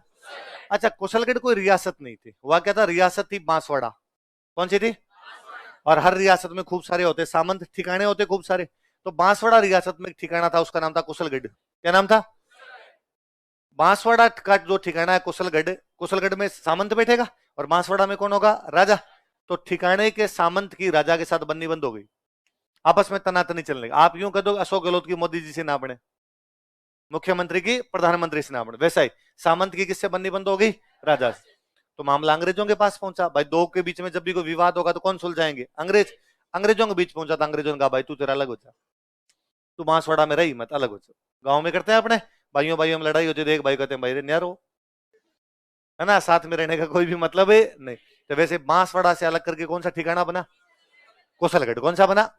और कुशलगढ़ वालों ने 42 में प्रजामंडल बना लिया। कब बना लिया? कुशलगढ़ वालों ने बना, तो बांसवाड़ा वालों को गुस्सा नहीं था। उनका अरे काल मरी आज भूतनी होगी, मतलब ये कुशलगढ़ वाले हमसे पहले बनाएंगे, राबड़ी का मन दानता हूं खाओ, मैं अब हम बनाएंगे। तो 42 में बना कुशलगढ़ में, तो 43 में किसने बना लिया? क्योंकि कुशलगढ़ किससे अलग हुआ था? बांसवाड़ा बना तो पड़ोसियों को गुस्सा आया। बांसवाड़ा के पड़ोसी कौन? डूंगरपुर। तो 44 में किसने बना लिया? 42 में एक ठिकाने में बना, 43 में उसकी रियासत में, 44 में पड़ोसी रियासत, 45 में एक तो ठेठ है इधर जैसलमेर, एकदम नीचे प्रतापगढ़। पूरे अलग अलग है। जैसलमेर 100 रुपए पड़ा पश्चिम में, प्रतापगढ़ एकदम साउथ के अंदर पड़ा। तो इधर कौन से में बना आपके? जैसलमेर। नीचे कौन से में? किस साल? 45 में 2 कौन कौन से? जैसलमेर और इधर कौन सा? नीचे कौन सा? सबसे लास्ट में मैडम के जिले में बना। मैडम कहां की है? मैडम मतलब वसुंधरा राजे सिंधिया। वसुंधरा राजे कहीं कल आप लक्षिता मैम को आते ही पूछ लो, मैम आप झालावाड़ की हो गया, है ना? तो मैडम का मतलब क्या है? वसुंधरा राजे। मैं किसी क्लास में बता गया, सबसे लास्ट में बना मैडम वाले जिले में। यूं करके टाइम पूरा आ गया तो मैं चला गया, आगे मैं बताना भूल गया। मेरे बाद में लक्षिता मैम की क्लास, और बच्चे जाते कि मैम आप झालावाड़ के हो? मैं नहीं तो मत नहीं हूँ झालावाड़ की। नहीं नहीं, अभी हमें राजवीर सर कह के गए थे आप झालावाड़ के हो। क्लास खत्म करके मैम ऑफिस में आए तो उन्होंने कहा कि सर आपको नहीं पता क्या कि मैं जयपुर की हूँ? क्यों नहीं पता? आप बताइए मुझे जयपुर क्यों। तो आपने क्लास में बच्चों को ये क्यों कहा कि मैं झालावाड़ की हूँ? मैं आपका नाम क्यों बताऊंगा? आपका जिक्र क्यों आएगा क्लास में कि आप झालावाड़ की हो? नहीं नहीं, अभी मुझे बच्चे कह रहे थे कि सर कह के कहेंगे मैडम झालावाड़। अरे मैं वो मैडम अलग है। फिर दूसरे दिन जाके बच्चों का, अरे मैडम कही है, तुमने एक ही मैडम देखी है, इसमें मेरी गलती थोड़ी है यार। ध्यान रखना आपने, आप मैम से कोई ऐसी बातें पूछोगे, इस मैडम का मतलब क्या है, वो कहां के हैं? तो सबसे लास्ट में प्रजामंडल कहां बना? कब बना? बनने कब शुरू हुए? कहां कहां? 34 में कहां कहां? कौन सा याद रखना है, कौन सा नहीं रखना? क्यों याद कर रहे हो? मैं कितनी देर से कर रहा हूं नहीं करना नहीं करना, हर बार बोल रहे हो हाड़ोती। अब मारवाड़ भले ही भूल जाओ, हाड़ोती याद रहेगा, ये तरीका थोड़ी होता है यार कोई। हाड़ोती वाला दोबारा किस नाम से बना? 36 में बीडी। सबसे अधिक कब बने? कितने बने? कौन कौन से? अलवर। 39 में 3 कौन कौन से? कोटा, किशनगढ़। 39 वाले एक बार और बोलो। कोटा, 42 में ठिकाने में, 43 में रियासत में, पड़ोसी रियासत में हे मैडम के जिले। याद हो गए? पक्की बात। एक दूसरे को सुनाओ, और जिसको याद नहीं हो खड़े होके बताओगे सर इसको याद नहीं है अभी तक। सुनाओ फटाफट जल्दी से।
ओके, सबको याद है? एक भी बंदा ऐसा नहीं जिसको याद नहीं। यार देखो ये दो चीजें हैं, या तो आप झूठ बोल रहे हो या आप दोस्त बहुत अच्छे हो कि तू मेरी शिकायत मत लगा और मैं। ये कैसे हो सकता है पूरी क्लास के याद हो जाए, या पूरी क्लास इंटेलिजेंट हो गई एक साथ? मतलब स्प्रिंग बोर्ड का सबसे इंटेलिजेंट बैच F2 घोषणा कर दी जाए कि एक भी बच्चा ऐसा नहीं जिसको प्रजामंडल याद है। सबको प्रजामंडल याद है, पक्की बात। मैं किसी खड़ा कर दूं सुना दोगे बात? तब भूल जाओगे, जैसे खड़ा होने पे भूल जाएंगे, बैठे बैठे तो हम सबको याद।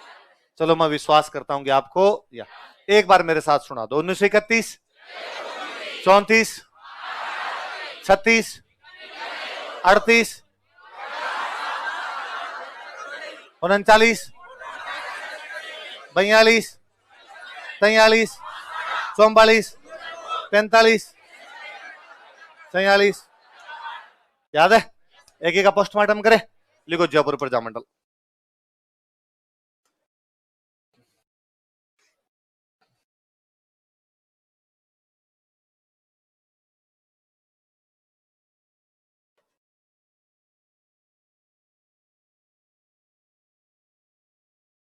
अब देखो किसी भी पार्टी संगठन में दो चीज होती है, कब बना और किसने बनाया।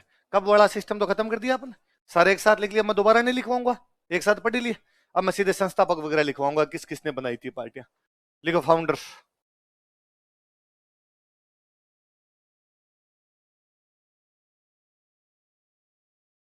फाउंडर थे इसके कर्पूर चंद पाटनी।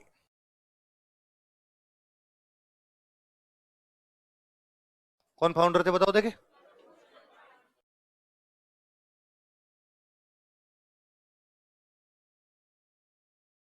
कर्पूर चंद पाटनी।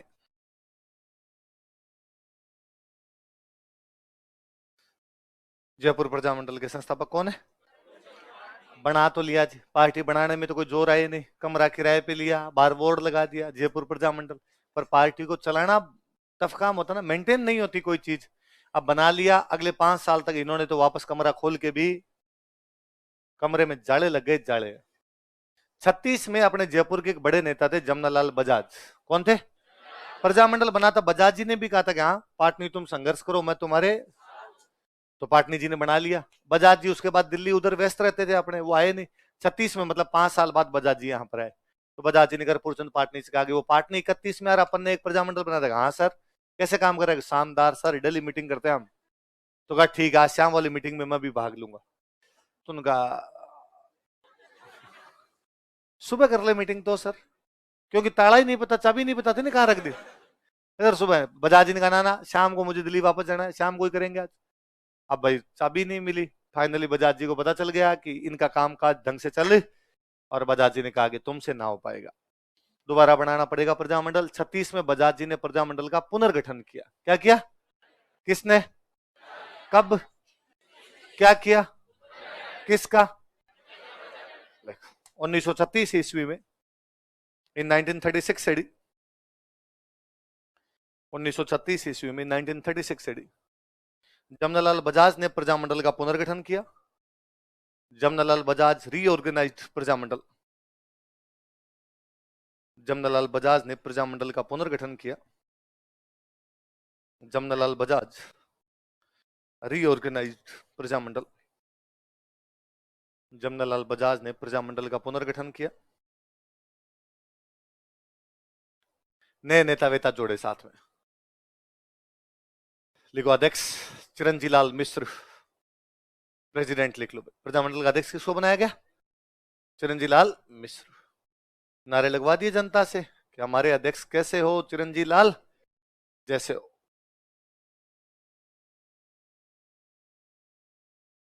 चिरंजी लाल मिश्र। और मंत्री बनाए गए हीरालाल शास्त्री, मिनिस्टर लिख लो बोले।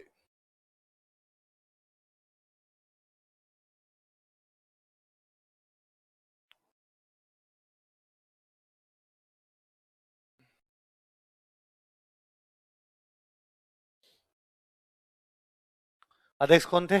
चिरंजी लाल मिश्र। मंत्री कौन बनाए गए? हीरालाल शास्त्री। क्या बनाए गए इसके? मंत्री बनाए गए। अब पार्टी बन गई। जमनालाल बजाज कह गए भाई युवाओं ये पार्टी बन गई, तुम संभालो और लोगों को ज्यादा से ज्यादा लोगों को जोड़ो। 38 में उधर से कांग्रेस ने कह दिया कि हम प्रजामंडल का क्या करते हैं? समर्थन। तो कांग्रेस ने सपोर्ट किया, तो हाथों हाथ थोड़ा जोश है, तो बजाज जी ने कहा अब अपने करेंगे इसका अधिवेशन। क्या करेंगे? तो बजाज जी ने इन दोनों को फोन किया, चिरंजी लाल मिश्र और कौन है, इनका भाई रे भीड़ भी ढंग से आनी चाहिए, अधिवेशन करेंगे, मैं बनूंगा अधिवेशन का अध्यक्ष, पर भीड़ होनी चाहिए, ये नहीं कि हॉल खाली रह जाए, बेइज्जती नहीं होनी चाहिए, देख लें। अब इनको लगा यार भीड़ कहां से लाएंगे, तो इन्होंने दिमाग लगाया। उन दिनों अपने शेखावाटी में किसान आंदोलन चल रहा था, 1935 में समझौता हुआ था। अच्छा समझौता जब भी होता तो ये तो जरूरी नहीं है ना सारी सारी बातें मान लो। आप मेरे पास में 10 मांगे लेके आओ, मैं यदि 8 भी मान लू तो आपको ठीक है सर एक बार तो आंदोलन रोकते, दो पर बाद में विचार कर लेंगे, ज्यादातर तो मान ही लिया आपकी बात, ऐसा ही होता है।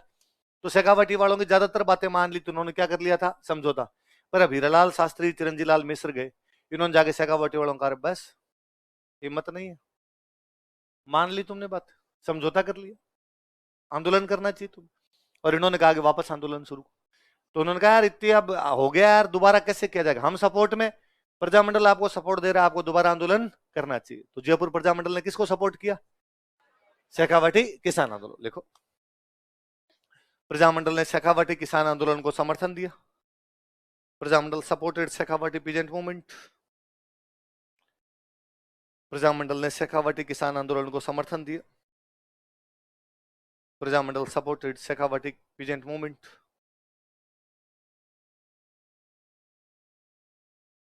शेखावाटी किसान आंदोलन को समर्थन दिया, सपोर्टेड शेखावाटी पीजेंट मूवमेंट। अब जमनालाल जी का फोन आया कि हाँ भाई कब करनी है बताओ मीटिंग? सर कभी भी आ जाओ, भीड़ कहां से आएगी, हम जाने हमारा काम जाने। तो तय किया गया कि मई में करेंगे। कब करेंगे? मई के अंदर करेंगे। कहां पर करेंगे? तो यहाँ जयपुर में एक जगह थी नथमल का कटला। कौन सी जगह थी? तो अधिवेशन कहां बुलाया जाएगा? नथमल का कटला। कब बुलाया जाएगा? मई। मई में। कौन से महीने में? तो 2 दिन तक 8 और 9 मई को 1938 में अधिवेशन किया गया। लिखो प्रथम अधिवेशन, फर्स्ट सेशन, प्रथम अधिवेशन कब हो रहा है? फर्स्ट सेशन बताओ देखे। 8-9 मई 1938। जगह लिखो नथमल का कटला प्लेस। बाकायदा 2-3 दिन तक प्रचार किया था, भोंपू लेके 4 दिन घूमते, नथमल के कटले में आया करो, अधिवेशन की खुशियां मनाया करो। क्या नारे लगे बताओ देखे? नथमल के कटले में अधिवेशन की खुशियां मनाया करो। तो नथमल के कटले में अधिवेशन कब हो रहा है? 8-9 मई 1938। 1938 में क्यों हो रहा है? कांग्रेस क्या आ गई? का भीड़ कहां से आएगी? अब शेखावाटी वाले को इन्होंने समर्थन दिया था, अभी शेखावाटी वालों के पास गए कि भीड़ तो करो यार, थोड़े आओ। तो अब झुंझुनू से, सिक्कर से, जयपुर से खूब सारे लोग इकट्ठे हो जाएंगे। तो कुल मिला के एक हॉल तो इन्होंने भर ही दिया। अध्यक्ष कौन बने? जमनालाल बजाज। लिखो, अध्यक्ष जमनालाल बजाज, प्रेसिडेंट जमनालाल बजाज। बजाज जी गांधी जी के एकदम खास आदमी थे। तो बजाज जी ने गांधी जी को कहा कि बापू, वो मैं आंदोलन चल रहा है हमारा जयपुर में, प्रजामंडल चल रहा है, और मैं उसमें भाग लेने के लिए जा रहा हूँ, अधिवेशन है हमारा, उसकी अध्यक्षता करूंगा, आप भी चलो यार। पहला अधिवेशन आप चलोगे बापू, थोड़ा वजन आएगा, अखबारों में खबरें आएगी बापू के। बापू ने कहना, मैं अंग्रेजों के अलावा कोई भी आंदोलन, तुम राजाओं के खिलाफ आंदोलन कर रहे हो, उसके अंदर में भाग। तो जमनालाल बजाज ने कहा, चेकबुक वापस तो मेरे वाली, क्योंकि बापू के जितने आंदोलन होते उनमें खर्चा कौन दे रहा था? गांधी जी ने इतने बड़े बड़े आंदोलन किए जिनमें लाख लाख लोग आते थे, तो खर्चा तो लगता है। खर्चा कहां से आ रहा था? पैसे कौन दे रहे थे? जमनालाल। तो गांधी जी बहुत महंगे आदमी थे। बजाज जी ने चेकबुक दे रखी थी अपनी कि जहां जितने पैसे चाहिए ले लो, कोई भी चिंता की बात है। तो जहां पैसे देने होते गांधी जी चेक काट देते, हाथों हाथ 1 लाख रुपए लो साहब। चेकबुक किसकी? इसलिए हम कहते हैं जमनालाल बजाज गांधी जी के पांचवें बेटे हैं। गांधी जी के, गांधी जी का पांचवा पुत्र कौन? क्योंकि गांधी जी के खुद के 4 थे, वो 4 तो कमा के देते नहीं, कमा के कोई दे रहा था तो कौन दे रहे थे? आप सुनते हो भाई, गांधी जी हमेशा जनरल डिब्बे में यात्रा करते, रेल के जनरल डिब्बे में यात्रा करते। तो जनरल डिब्बे में जब गांधी जी यात्रा करते तो वो पूरा डिब्बा रिजर्वेशन करवाना पड़ता। यात्रियों के साथ गांधी जी बैठे, कोई गांधी जी कूट जाए तो भाई, किसी गांधी जी से नहीं बने और 2-4 दे जाए तो पूरा डिब्बा, मतलब उस डिब्बे में यदि 50 सवारियां बैठी तो 50 की 50 टिकटें बजाज जी कटवाते। फिर गांधी जी के आनिए बानिए चले चपाटे थली पकड़ जो भी हुआ करते थे वो उसके अंदर बैठा करते। इससे इससे ज्यादा तो गांधी जी यदि फर्स्ट क्लास एसी की टिकट लेते सस्ती पड़ती, इधर 50 टिकटें लेनी पड़ती, उधर कितनी लेनी पड़ती? पर गांधी कहते नहीं 50 लो, क्योंकि फर्स्ट क्लास में बैठ गए तो जनता क्या कहेगी कि लो गांधी जी तो रईस आदमी है, फर्स्ट क्लास में बैठे। वरना कहेंगे देखो भाई मैं सामान्य आदमी हूँ, और मैं तो किस में बैठा हूँ? एकदम जनरल डिब्बे में बैठ के यात्रा कर रहा हूँ। सादगी महंगी होती है, सादगी ये दुनिया की सबसे बड़ी बकवास है, सादगी पूर्ण रहना चाहिए। और वो ऐसे लोगों को देख देख के, और गांधी जी वाली सादगी तो इतनी महंगी थी जिसकी कोई हद। बड़े महंगे आदमी थे यार गांधी जी, सादगी सादगी के चक्कर में खर्चा करवा देते थे जमनालाल बजाज का। तो वो तो मेरा मेरा कभी बताया हुआ होगा कि गांधी जी अहमदाबाद में कांग्रेस का एक अधिवेशन, कांग्रेस का अधिवेशन होता है हर साल, अहमदाबाद में अधिवेशन, गांधी जी का आश्रम है अहमदाबाद में। गांधी जी ने रोक लगा रखी कि भाई चाय नहीं पिएगा कोई, बापू खुद पीते नहीं, लोगों को पीने नहीं देते।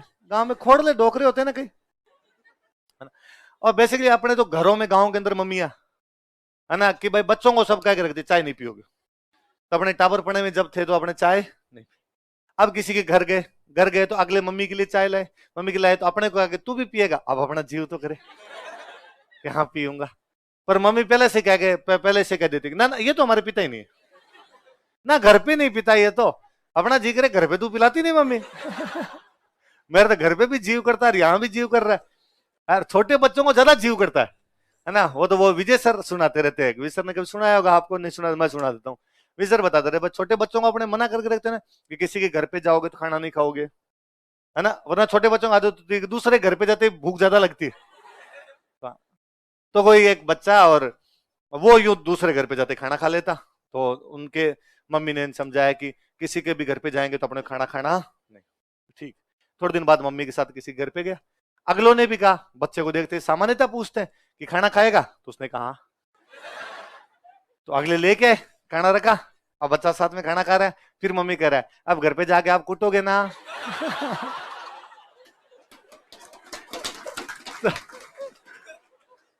पहले तो खाना खा रहा है ये बेइज्जती कि अगले सोच रहे हैं भूखड़, अभी अभी घर से आए इसकी माँ खाना भी नहीं खिला खिलाई, दूसरा क्या हो रहा है कुटोगे ना, आपने मना किया था ना खाना नहीं खाना है। तो बापू ने भाई सबकी चाय छुड़वा रखी कि चाय नहीं पीनी।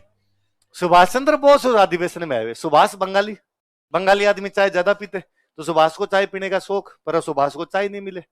तो सुभाष को पता चला कि कस्तूरबा गांधी चाय पीते हैं, गांधी जी की जो पत्नी थे, तो एक दिन सुभाष कस्तूरबा गांधी के पास गए कि आंटी जी, अंकल तो पीने नहीं देते, आप जुगाड़ कर दो तो थोड़ी चाय मिल जाए। आंटी जी कहा कि डोकरा तो खोड़ रहा है, तुम बेटा 3 बजे अपने रसोई में आ जाना, माँ बेटे दोनों अपनी चाय पी लेंगे। 3 बजे सुबह टक रसोई के अंदर, वहां कस्तूरबा ने बनाई चाय, दोनों कप के अंदर फटाफट पी रहे हैं। बापू को आश्रम में अंदर आए सामान लेने के लिए, इधर उधर देखा सामान मिला नहीं, देखा पत्नी से पूछ लेते हैं, पत्नी को देखा नहीं है, तो कहाँ महिला कहाँ होगी, रसोई में होगी, तो रसोई में आ गए, रसोई में दोनों लगे हुए चाय पीने के लिए, और गांधी जी को देते कप छुपाए दोनों ने। तो गांधी जी को पता था कस्तूरबा गांधी भी पीते तो हैं, तो गांधी जी ने कस्तूरबा गांधी का सुभाष के सिर पे हाथ फेर कहा कि बहुत अच्छा लड़का है, चाय पीता है मुझे पता है, और इसको यहाँ रसोई में बिठा के पिला दिया, वरना सबको पता चलेगा फिर सब चाय मांगेंगे। तो सुभाष बड़े राजी हुए कि देखो यार, बापू ने मेरे लिए आश्रम के नियम तोड़ दिए, और बापू ने मेरे को इतना ऑब्लाइज किया कि मेरे लिए चाय की व्यवस्था भी कर दी। थोड़े साल बाद में कांग्रेस का अधिवेशन हो रहा है कलकत्ता, सुभाष कहाँ के रहने वाले, कलकत्ता। तो सुभाष के बड़े भैया थे शरद चंद्र बोस, क्या नाम था उनकी वाइफ थे, उनका नाम था विभावरी, क्या नाम था। तो उन्होंने विभावरी भाभी और अपने शरद भैया दोनों को कहा कि भैया और भाभी, मैं जब अहमदाबाद गया था, गांधी जी ने इतना ध्यान रखा था कि मेरे लिए आश्रम के नियम तोड़े थे, मेरी चाय की व्यवस्था भी करवाई थी, प्लीज गांधी जी कलकत्ता आएंगे, उनकी मेहमान नवाजी में कोई भी कमी आनी। और उन दोनों ने कहा कि सुभाष इसमें कहने की क्या बात है, गांधी जी पूरे देश के नेता है, हम हमारे घर आए हुए आदमी को ऐसे कैसे कर सकते हैं, तुम चिंता मत करो पूरी व्यवस्था होगी। अच्छा, गांधी जी जहां कहीं भी जाते उससे 3 दिन पहले उनके पीए वहां जाके व्यवस्था देखते कि गांधी जी की व्यवस्था हुई है कि नहीं हुई। तो गांधी जी के पीए हुआ करते महादेव देसाई, क्या नाम था, महादेव देसाई गए 3 दिन पहले और जाके पूछा शरत भैया और विभावरी भाभी से कि हाँ भाई बताओ गांधी जी की व्यवस्था। उन्होंने कहा पूरी व्यवस्था है महादेव जी, चिंता मत करो, ये रूम है गांधी जी का। तो हाँ ठीक है, इस रूम में ये बेड लगा दिया हमने, आपने कहा था वैसा वैसा बेड लगा दिया, ये एक टेबल रख दी, ये कुर्सी रख दी, टेबल लैंप रख दिया, ये लकड़ी रख दी, उठ के इधर उधर चिट्ठियां गांधी जी के पकड़ने के लिए, ये पेन रख दिया, ये हमने कॉपी रख दी, रजिस्टर रख दिया, ये बुक्स रखनी थी ये रख दी, पूरी व्यवस्था है, चिंता मत करो आप। ये वो पानी का आपने जग कहा था वो रख दिया, पीतल वाला लेके आ गए, रात को गर्म पानी रख देंगे। आप ऐसे क्या समझते हो यार, हमें पता नहीं है। माधव देसाई ने कहा दूध वाली क्या अवस्था की, हाँ हमें पता है, गांधी जी बकरी का दूध पीते हैं, गांधी जी बकरी का दूध ही पीते, बकरी का दूध पीते, बकरी के दूध का दही खाया करते, तो गांधी जी बकरी का दूध पीते हमें पता है। ये 4 घर छोड़ के एक रहते हैं कोई, उनकी खूब सारी बकरियां हैं, तो हमने एक वो दूध बंधवा लिया वहां से कि सुबह 1 किलो दूध आ जाएगा, शाम को 1 किलो दूध आ जाएगा। तो उनका क्या मतलब, वहां से दूध लाना पड़ेगा, ऑब्वियसली हमारी तो बकरी है नहीं तो वहां से लाना पड़ेगा, ऐसे नहीं। अब वो दूध लेने तुम 10 बजे जाओगे, क्या पता उसने 7 बजे निकाल के छोड़ दिया, दूध खराब हो जाता है। हाथों हाथ दूध निकाल के उसकी चाय वगैरह बनानी होती है, वो दूध पिलाना होता है बापू को। तो एक बकरी यहीं बांधो और हाथों हाथ मतलब हाथों हाथ दूध निकालना पड़ेगा। तो उन्होंने कहा कि आप चिंता मत करो, हम एक बकरी खरीद लेंगे और एक बकरी खरीद के यहीं बांध देंगे, और आप जब कहोगे तब उसका दूध निकाल। उनका एक बकरी, मान लो वो बीमार हो और उसका दूध बापू को पिला दे, बापू बीमार हो गए तो उनका 7-8 बकरियां बांधो, फिर मैं चेक करके बताऊंगा कि आज इस बकरी का, आज इस बकरी का, आज इस बकरी का। स्वस्थ बकरी, चंचल बकरी जो होगी उसी के गांधी जी पिए, कूदती खेलती बकरी है। उन्होंने कहा ठीक है, हम 7-8 बांध देंगे, मत चिंता करो। और कहा उनके फिर खाने पीने की व्यवस्था, अरे चारा ले आएंगे, चारा को चारा नहीं ड्राई फ्रूट खाएगी वो, ड्राई फ्रूट की व्यवस्था करो। जब महादेव देसाई वहां से चले गए तो विभावरी भाभी पीछे से बोलती है कि सरोजनी नायडू सही कहती है, कौन सही कहती है, बापू की सादगी महंगी है, बापू की सादगी। तो अपने को यूं जो दिखता है ना कि सादगीपूर्ण सादगीपूर्ण, इससे ज्यादा फर्जीवाड़ा कुछ है ही नहीं। कोई सादगी जैसी कोई चीज होती नहीं है, चीजें महंगी होती है, तो गांधी जी वाली सादगी भी क्या पड़ी थी। तो बजाज जी ने गांधी जी को कहा कि बापू चलो यार हमारे अधिवेशन में भाग लेने के लिए। बापू ने कहा नहीं मैं नहीं चलूंगा। तो बजाज जी ने कहा खर्चा बंद हो जाएगा देख लेना। तो बापू ने कहा आगे बजाज यार ऐसे मत करो, तुम कस्तूरबा को ले जाओ। किसको ले जाओ, कस्तूरबा गांधी बेचारे कहते डोकरे के चक्कर में मुझे जाना पड़ता है इधर, और मैं नहीं जाऊंगी, वहां आदमी आएंगे क्या करूंगे आदमियों में जाके। जमनालाल बजाज ने कहा मम्मी आप चिंता मत करो, भाई 5वें बेटे तो मम्मी तो लगी गई ना वो, तो आप चिंता मत करो, केवल लुगाइयों की एक मीटिंग होगी उसको आप संबोधित कर लेना। तो 8 और 9 मई को तो अधिवेशन चला, 10 मई को एक महिलाओं की बैठक हुई जिसको संबोधित किसने किया, देखो 10 मई 1938 ईस्वी को, 10 में 1938 एडी।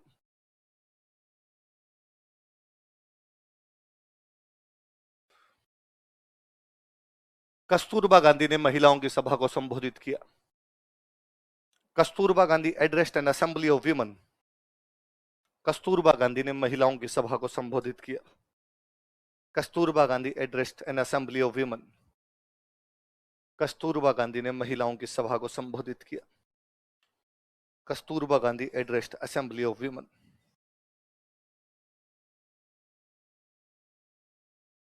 कस्तूरबा गांधी ने महिलाओं की सभा को, यह बात राजा को पता चली कि यार इन लोगों ने मीटिंग की है, और चूंकि प्रजामंडल मीटिंग करेगा तो राजा खिलाफ बोलेगा पक्ष में बोलेगा, तो आपने खिलाफ बोले, तो राजा ने अगले दिन ही घोषणा की कि भाई साहब आज के बाद इस प्रजामंडल नाम की पार्टी कोई मीटिंग होगी तो देख लेना। कोई मीटिंग नहीं, प्रजामंडल बैन। प्रजामंडल पर क्या लगा देगी? रोक। लिख लो, रियासत ने प्रजामंडल पर रोक लगा दी। State put ban on Prajamandal. रियासत ने प्रजामंडल पर रोक लगा दी।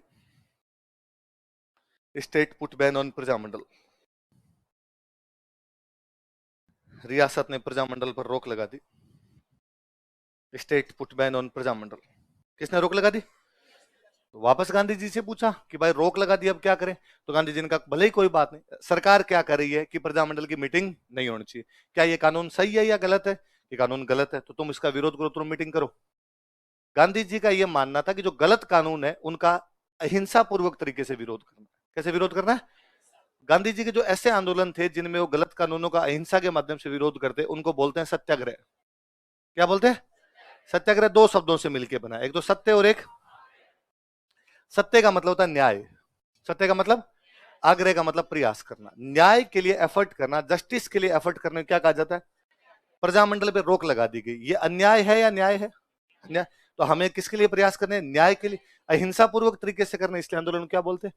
तो कहा तुम लोग क्या शुरू कर दो? सत्याग्रह। तो प्रजामंडल ने क्या चलाया? सत्याग्रह। लिखो, प्रजामंडल ने सत्याग्रह प्रारंभ किया। प्रजामंडल स्टार्टेड सत्याग्रह।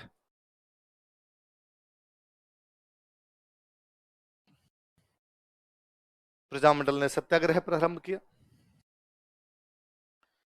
प्रजामंडल स्टार्टेड सत्याग्रह। प्रजामंडल ने सत्याग्रह प्रारंभ किया। क्या शुरू किया? सत्याग्रह शुरू किया। किसने? अच्छा, असत। अब क्या होगा? प्रजामंडल पे बैन कर दिया। इसका विरोध करना तो क्या करेंगे? हम बैन को मानते नहीं, हम तो मीटिंग करेंगे। तो प्रजामंडल ने कहा मीटिंग करेंगे, तो जमनालाल बजाज को गिरफ्तार कर लिया गया। लिख लो, जमनालाल बजाज को गिरफ्तार कर लिया गया। Jamnalal Bajaj was arrested. जमनालाल बजाज को गिरफ्तार कर लिया गया। Jamnalal Bajaj was arrested. इतने में भाई शुरू हो गया सेकंड वर्ल्ड वॉर। 1939 आ गया। 1939 में क्या शुरू हो गया? वर्ल्ड वॉर शुरू होते एक बार पूरा ध्यान पूरी दुनिया का किधर चला गया? वर्ल्ड। इधर अपने एकदम मामले ठप, सारे के सारे मामले ठप पड़ गए। 42 में गांधी जी का आंदोलन शुरू करने जा रहे हैं, भारत छोड़ो आंदोलन। कौन सा? 8 अगस्त 1942। कब शुरू किया गया था? बॉम्बे से गांधी जी ने आंदोलन शुरू किया। कौन सा? भारत छोड़ो आंदोलन। और गांधी जी 8 अगस्त 1942 को बॉम्बे के अंदर एक भाषण देते हैं, गांधी जी का फेमस भाषण, जिसमें गांधी जी ने नारा दिया था, करो या मरो। कौन सा दिया था?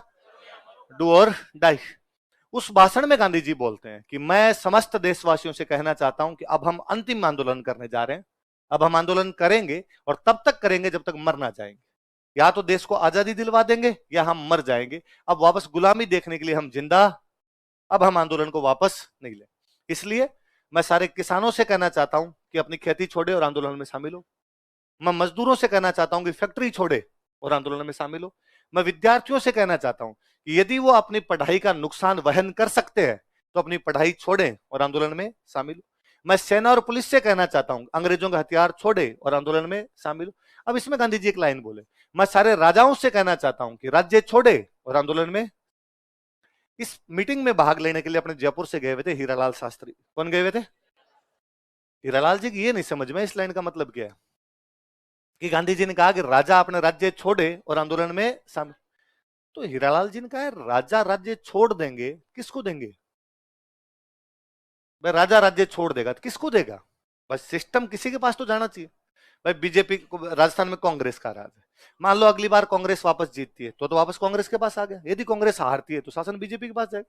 कोई ये जा तो रहा है, ये थोड़ी होता है कि कांग्रेस ने राज छोड़ दिया अब बीजेपी के पास 2 साल किसी के पास नहीं, यूं ही है। तो जनता एक दूसरे के सिर फोड़ के नहीं मार दे।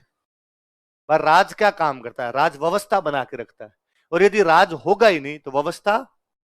मैं हमेशा कहता हूं कि आज मैं और आप चुपचाप बैठे हैं, इसका कारण है कि हमें डर लगता है। कि कुछ भी किया तो पुलिस वाले उठा के ले जाएंगे, और उनके पास एक फट्टा है जिसपे लिखा हुआ है आने मिलो सजना, फिर कब मिलोगे, है ना उनके। और ऐसी ऐसी जगह पे मारेंगे किसी को बताने लायक नहीं बचेंगे कि सोते टाइम पेट के बल क्यों सो रहे हैं, है ना, पसवाड़े नहीं मारे जाएंगे। इसलिए अपने को डर लगता है, इसलिए चुपचाप बैठे। अपने को यह पता चल जाए ना कि पुलिस नाम की कोई भी चीज नहीं है, और अपने किसी का कुछ भी कर दे लेकिन पुलिस अपने को पकड़ेगी नहीं। मैं कहता हूं भाई साहब, हर आदमी के दिमाग में 2-4 आदमी है जिनको सलटाना है ना। मेरे तो खुद के दिमाग में 4-5 है जिनको सलटाने, पर पार नहीं पड़ रही, क्योंकि मुझे डर लगता है कि यार सल्टा दिया किसी एक आधे कोई तो पुलिस अपने को पकड़ के ले जाएगी, तो मरो चुप रहो। अपने तो रात को सोते हैं तब करके सोचते हैं कि 500 सुबह मर जाए तो ठीक रहे, पर अपना चलती नहीं, सुबह 500 वापस जीवते ही मिलते हैं, तो अगले दिन और कर लो ये, और तो क्या किया जाए। तो राज बना रहना जरूरी है, बिना राज के अव्यवस्था उत्पन्न हो जाती है। तो ये राजा राज्य छोड़ देंगे तो किसको देंगे, और सबसे बड़ी बात, राजा राज्य क्यों छोड़ेगा, छोड़ेगा ही क्यों, तो हीरालाल जी को समझ में नहीं है। तो हीरालाल जी जब बॉम्बे से वापस आए तो अपने प्रजामंडल वालों ने पूछा कि हीरालाल जी जाके थे वहां पे क्या हुआ। तो हीरालाल जी ने कहा गया था यार, पर गांधी जी ने कहा कि राजा राज्य छोड़ दे और आंदोलन में शामिल हो जाए। राजा पहली बात राज्य छोड़ेंगे क्यों, छोड़ेंगे तो किसको देंगे। इसलिए यार मुझे तो इस लाइन में कोई तुक लगा नहीं, इसलिए अपने कोई भी राजाओं के खिलाफ आंदोलन करेंगे। गांधी जी का आंदोलन अंग्रेजों के खिलाफ है तो चलने दो, अंग्रेजों भारत छोड़ो। अब राजा भारत छोड़ के भी कहां जाएंगे, राजा तो यही कह, तो ये आंदोलन चलाया नहीं जा सकता। इसलिए प्रजामंडल का डिसीजन था कि हम आंदोलन के अंदर भाग। पर किसी भी पार्टी में एक बात से सारे लोग सहमत हो ऐसा जरूरी तो नहीं। कुछ आप जैसे यंग ब्रीड थी और वो खड़े और उन्होंने कहा हीरालाल जी बूढ़े हो गए अब, और आपकी बस की बात नहीं है, क्यों नहीं लेंगे भाग, लेंगे। जब पूरा देश भारत छोड़ो आंदोलन कर रहा है, आप कर रहे हो भारत छोड़ो आंदोलन में भाग नहीं लेंगे। हीरालाल जी ने कहा भाई रे मत तो नहीं लूंगा, और मेरी तरफ जो है वो भी नहीं लेंगे। बताओ मेरी तरफ कौन कौन है, हाथ खड़े कर दिए भाई, इतने लोग है। कहा भाई तुम तुम्हारा जानो, तुम्हारा काम जाने, जो करना चाहते हैं वो कर लो। तो उन्होंने कहा आज के बाद हमारा भी प्रजामंडल से कोई लेना देना, तलाक तलाक तलाक, तुम तुम्हारे राम है, हम तुमसे आजाद हैं। इसलिए पार्टी बनाई आजाद मोर्चा। क्या बनाई, अब प्रजामंडल के दो टुकड़े, एक प्रजामंडल हीरालाल जी वाला रह गया, और जो अलग हो गए वो क्या बना गए, आजाद मोर्चा। प्रजामंडल कह रहा है कि भारत छोड़ो आंदोलन में भाग नहीं लेना, आजाद मोर्चा कहना है भाग, आजाद मोर्चा भाग लेने लग गया। अब आजाद मोर्चा जब आंदोलन में भाग ले रहा था तो प्रजामंडल वालों की बेइज्जती होने लग गई। फिर लोग कहते कि अच्छा प्रजामंडल वाले राजा के साथ, ये राजा से मिले में, आजाद मोर्चे वाले जाकर कहते देख लो साहब ये सारे सारे मिले में राजा से, झूठे मक्कार है, झूठी बात करते हैं, प्रजामंडल चलाते हैं, आंदोलन कर तो नहीं रहे। यदि राजा के खिलाफ हो तो करो आंदोलन।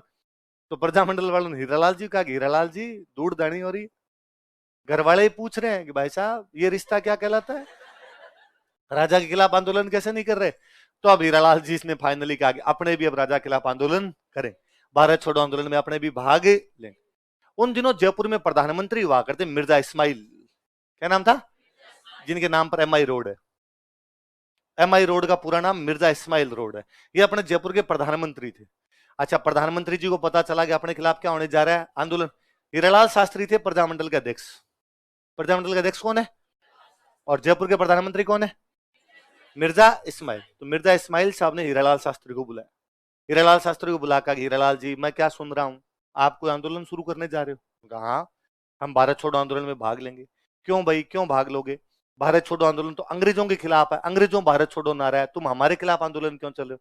हीरालाल जी ने कहा साहब आप राजा महाराजा सारे अंग्रेजों का सपोर्ट करते हो। कहा हीरालाल जी नहीं करें हम अंग्रेजों का कोई भी सपोर्ट, और बताओ क्या समस्या है। कहा सर कितने सालों से हमारी एक ही मांग है, उत्तरदायी शासन की स्थापना। क्या मांग है, ऐसा रूल बनाया जाए जो जनता के प्रति क्या हो, रेस्पॉन्सिबल हो, उत्तरदायी हो। आपने बनाया, हमारा एक भी मंत्री बनाया आपने, हम कह रहे जनता के अंदर से मंत्री बनाओ। मिर्जा इस्माइल ने कहा सर बना देंगे, अंग्रेजों की सहायता नहीं करेंगे, उत्तरदायी शासन की स्थापना कर देंगे। और बताओ, क्या हम कोई छोटा मोटा आंदोलन भी करते हैं, ये छोड़ो भारत छोड़ो छोड़ो, हम यूं आंदोलन करते हैं कि कॉलेज की फीस बढ़ा दी, है ना, कोई महिलाओं के खिलाफ अत्याचार हो रहे उनके खिलाफ हम करते हैं, मोमबत्ती लेके सिंपल सिंपल आंदोलन करते हैं, और तुम्हारी पुलिस क्या करती है, फट्टे मार देती है। मिर्जा इस्माइल ने कहा आज के बाद शांतिपूर्ण तरीके से कोई धरना जुलूस प्रदर्शन आंदोलन कुछ ही कर लेना, आपको मना, और कोई समस्या तो बताओ। हीरालाल जी ने कहा कि वो जो बंगाल बिहार उधर साइड है जो अंग्रेजों के खिलाफ है, वहां हमारे कई दोस्त रहते हैं, वो किसी अंग्रेज को कूट के जयपुर आ जाते हैं। उनको क्या लगता है कि जयपुर भारत में आता नहीं, यदि भारत में अंग्रेजों को कूट के जयपुर चले जाएंगे तो अंग्रेज वहां पर पकड़ नहीं पाएंगे, वो हमारे घर पे रुक जाते हैं। आप क्या करते हो, अंग्रेज आपके दोस्त है, इसलिए हमारे उस दोस्त को पकड़ के अंग्रेजों को देते हो और हमें और पकड़ लेते हो। मिर्जा इस्माइल ने कहा आगे मत बताना, चुपचाप घर पे रख लेना, नहीं तो उसको पकड़ेंगे ना। और बताओ, मेरे लायक कोई सेवा हो? राजन का जहाँ और था, दया है आपकी साथ, सब ठीक ही चल रहा है हमारे तो क्या यार वो आंदोलन आंदोलन मत करो। हाँ साहब, पोस्टर छपवा लेंगे? नहीं साहब, आज प्रिंट करवाने वाले थे, नहीं छपवाने। भारत छोड़ो आंदोलन के अंदर भागे तो समझौता हो रहा है दो लोगों के बीच में। कौन कौन दो लोग है? मिर्जा इस्माइल कौन है? जयपुर के प्रधानमंत्री। हीरालाल जी कौन है? प्रजामंडल के अध्यक्ष। कौन है प्रजामंडल के? चेंज हो जाते हैं प्रजामंडल के अध्यक्ष, तो हीरालाल जी प्रजामंडल के। इन दोनों के बीच समझौता हुआ, दो जेंटलमैन के बीच का समझौता, इसलिए बोलते हैं जेंटलमैन एग्रीमेंट। क्या बोलते हैं? हेडिंग डालो, gentleman agreement.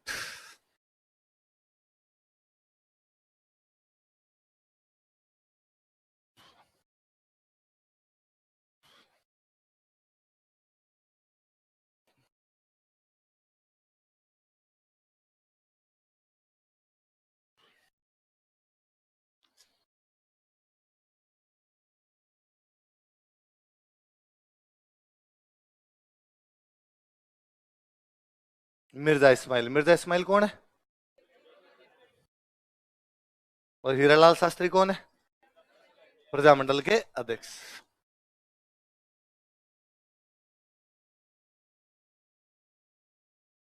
President of Prajamandal.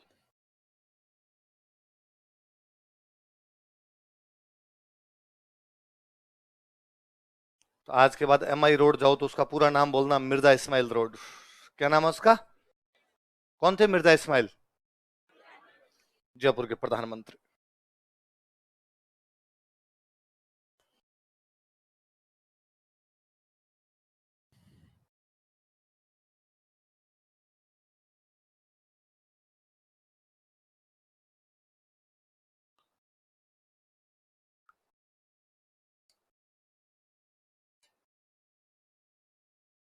लिखवा दूं आगे?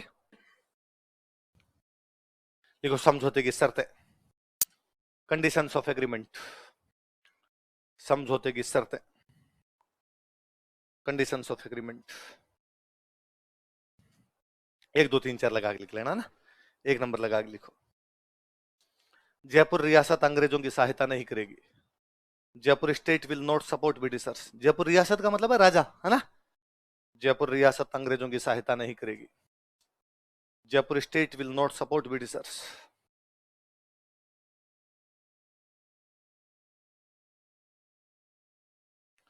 अंग्रेजों की सहायता नहीं करेगी, विल नॉट सपोर्ट ब्रिटिशर्स। दो नंबर लिखो। जयपुर रियासत उत्तरदायी शासन की स्थापना करेगी। Jaipur state will establish responsible government. Jaipur रियासत उत्तरदायी सरकार की स्थापना करेगी। Jaipur state will establish responsible government. ऐसी गवर्नमेंट जिसमें जनता की भागीदारी हो, क्या कहलाती है? रेस्पॉन्सिबल गवर्नमेंट या उत्तरदायी सरकार। उत्तरदायी सरकार की स्थापना करेगी। अगला लिख लो। जयपुर रियासत ब्रिटिश भारत के विद्रोही को गिरफ्तार नहीं करेगी। Jaipur state will not arrest rebel of British India. Jaipur रियासत ब्रिटिश भारत के विद्रोही को गिरफ्तार नहीं करेगी। Jaipur state will not arrest rebel of British India. British Bharat के विद्रोही को गिरफ्तार नहीं करेगी। Will not arrest rebel of British India. British Bharat के विद्रोही को गिरफ्तार नहीं करेगी। तथा प्रजामंडल, इसी में कंटिन्यू करना, तथा प्रजामंडल उसे शरण दे सकता है। And Prajamandal can give shelter to him. तथा प्रजामंडल उसे शरण दे सकता है। And Prajamandal can give shelter to him. Prajamandal उसे शरण दे सकता है। अगला पॉइंट लिखो। प्रजामंडल शांतिपूर्ण धरना, जुलूस, प्रदर्शन इत्यादि कर सकता है। Prajamandal can conduct peacefully March, protest etcetera. Prajamandal can conduct peacefully March, protest etcetera. Prajamandal शांतिपूर्ण धरना, जुलूस, प्रदर्शन इत्यादि कर सकता है। Prajamandal can conduct peacefully March, protest etcetera. शांतिपूर्ण धरना, जुलूस, प्रदर्शन इत्यादि कर सकता है।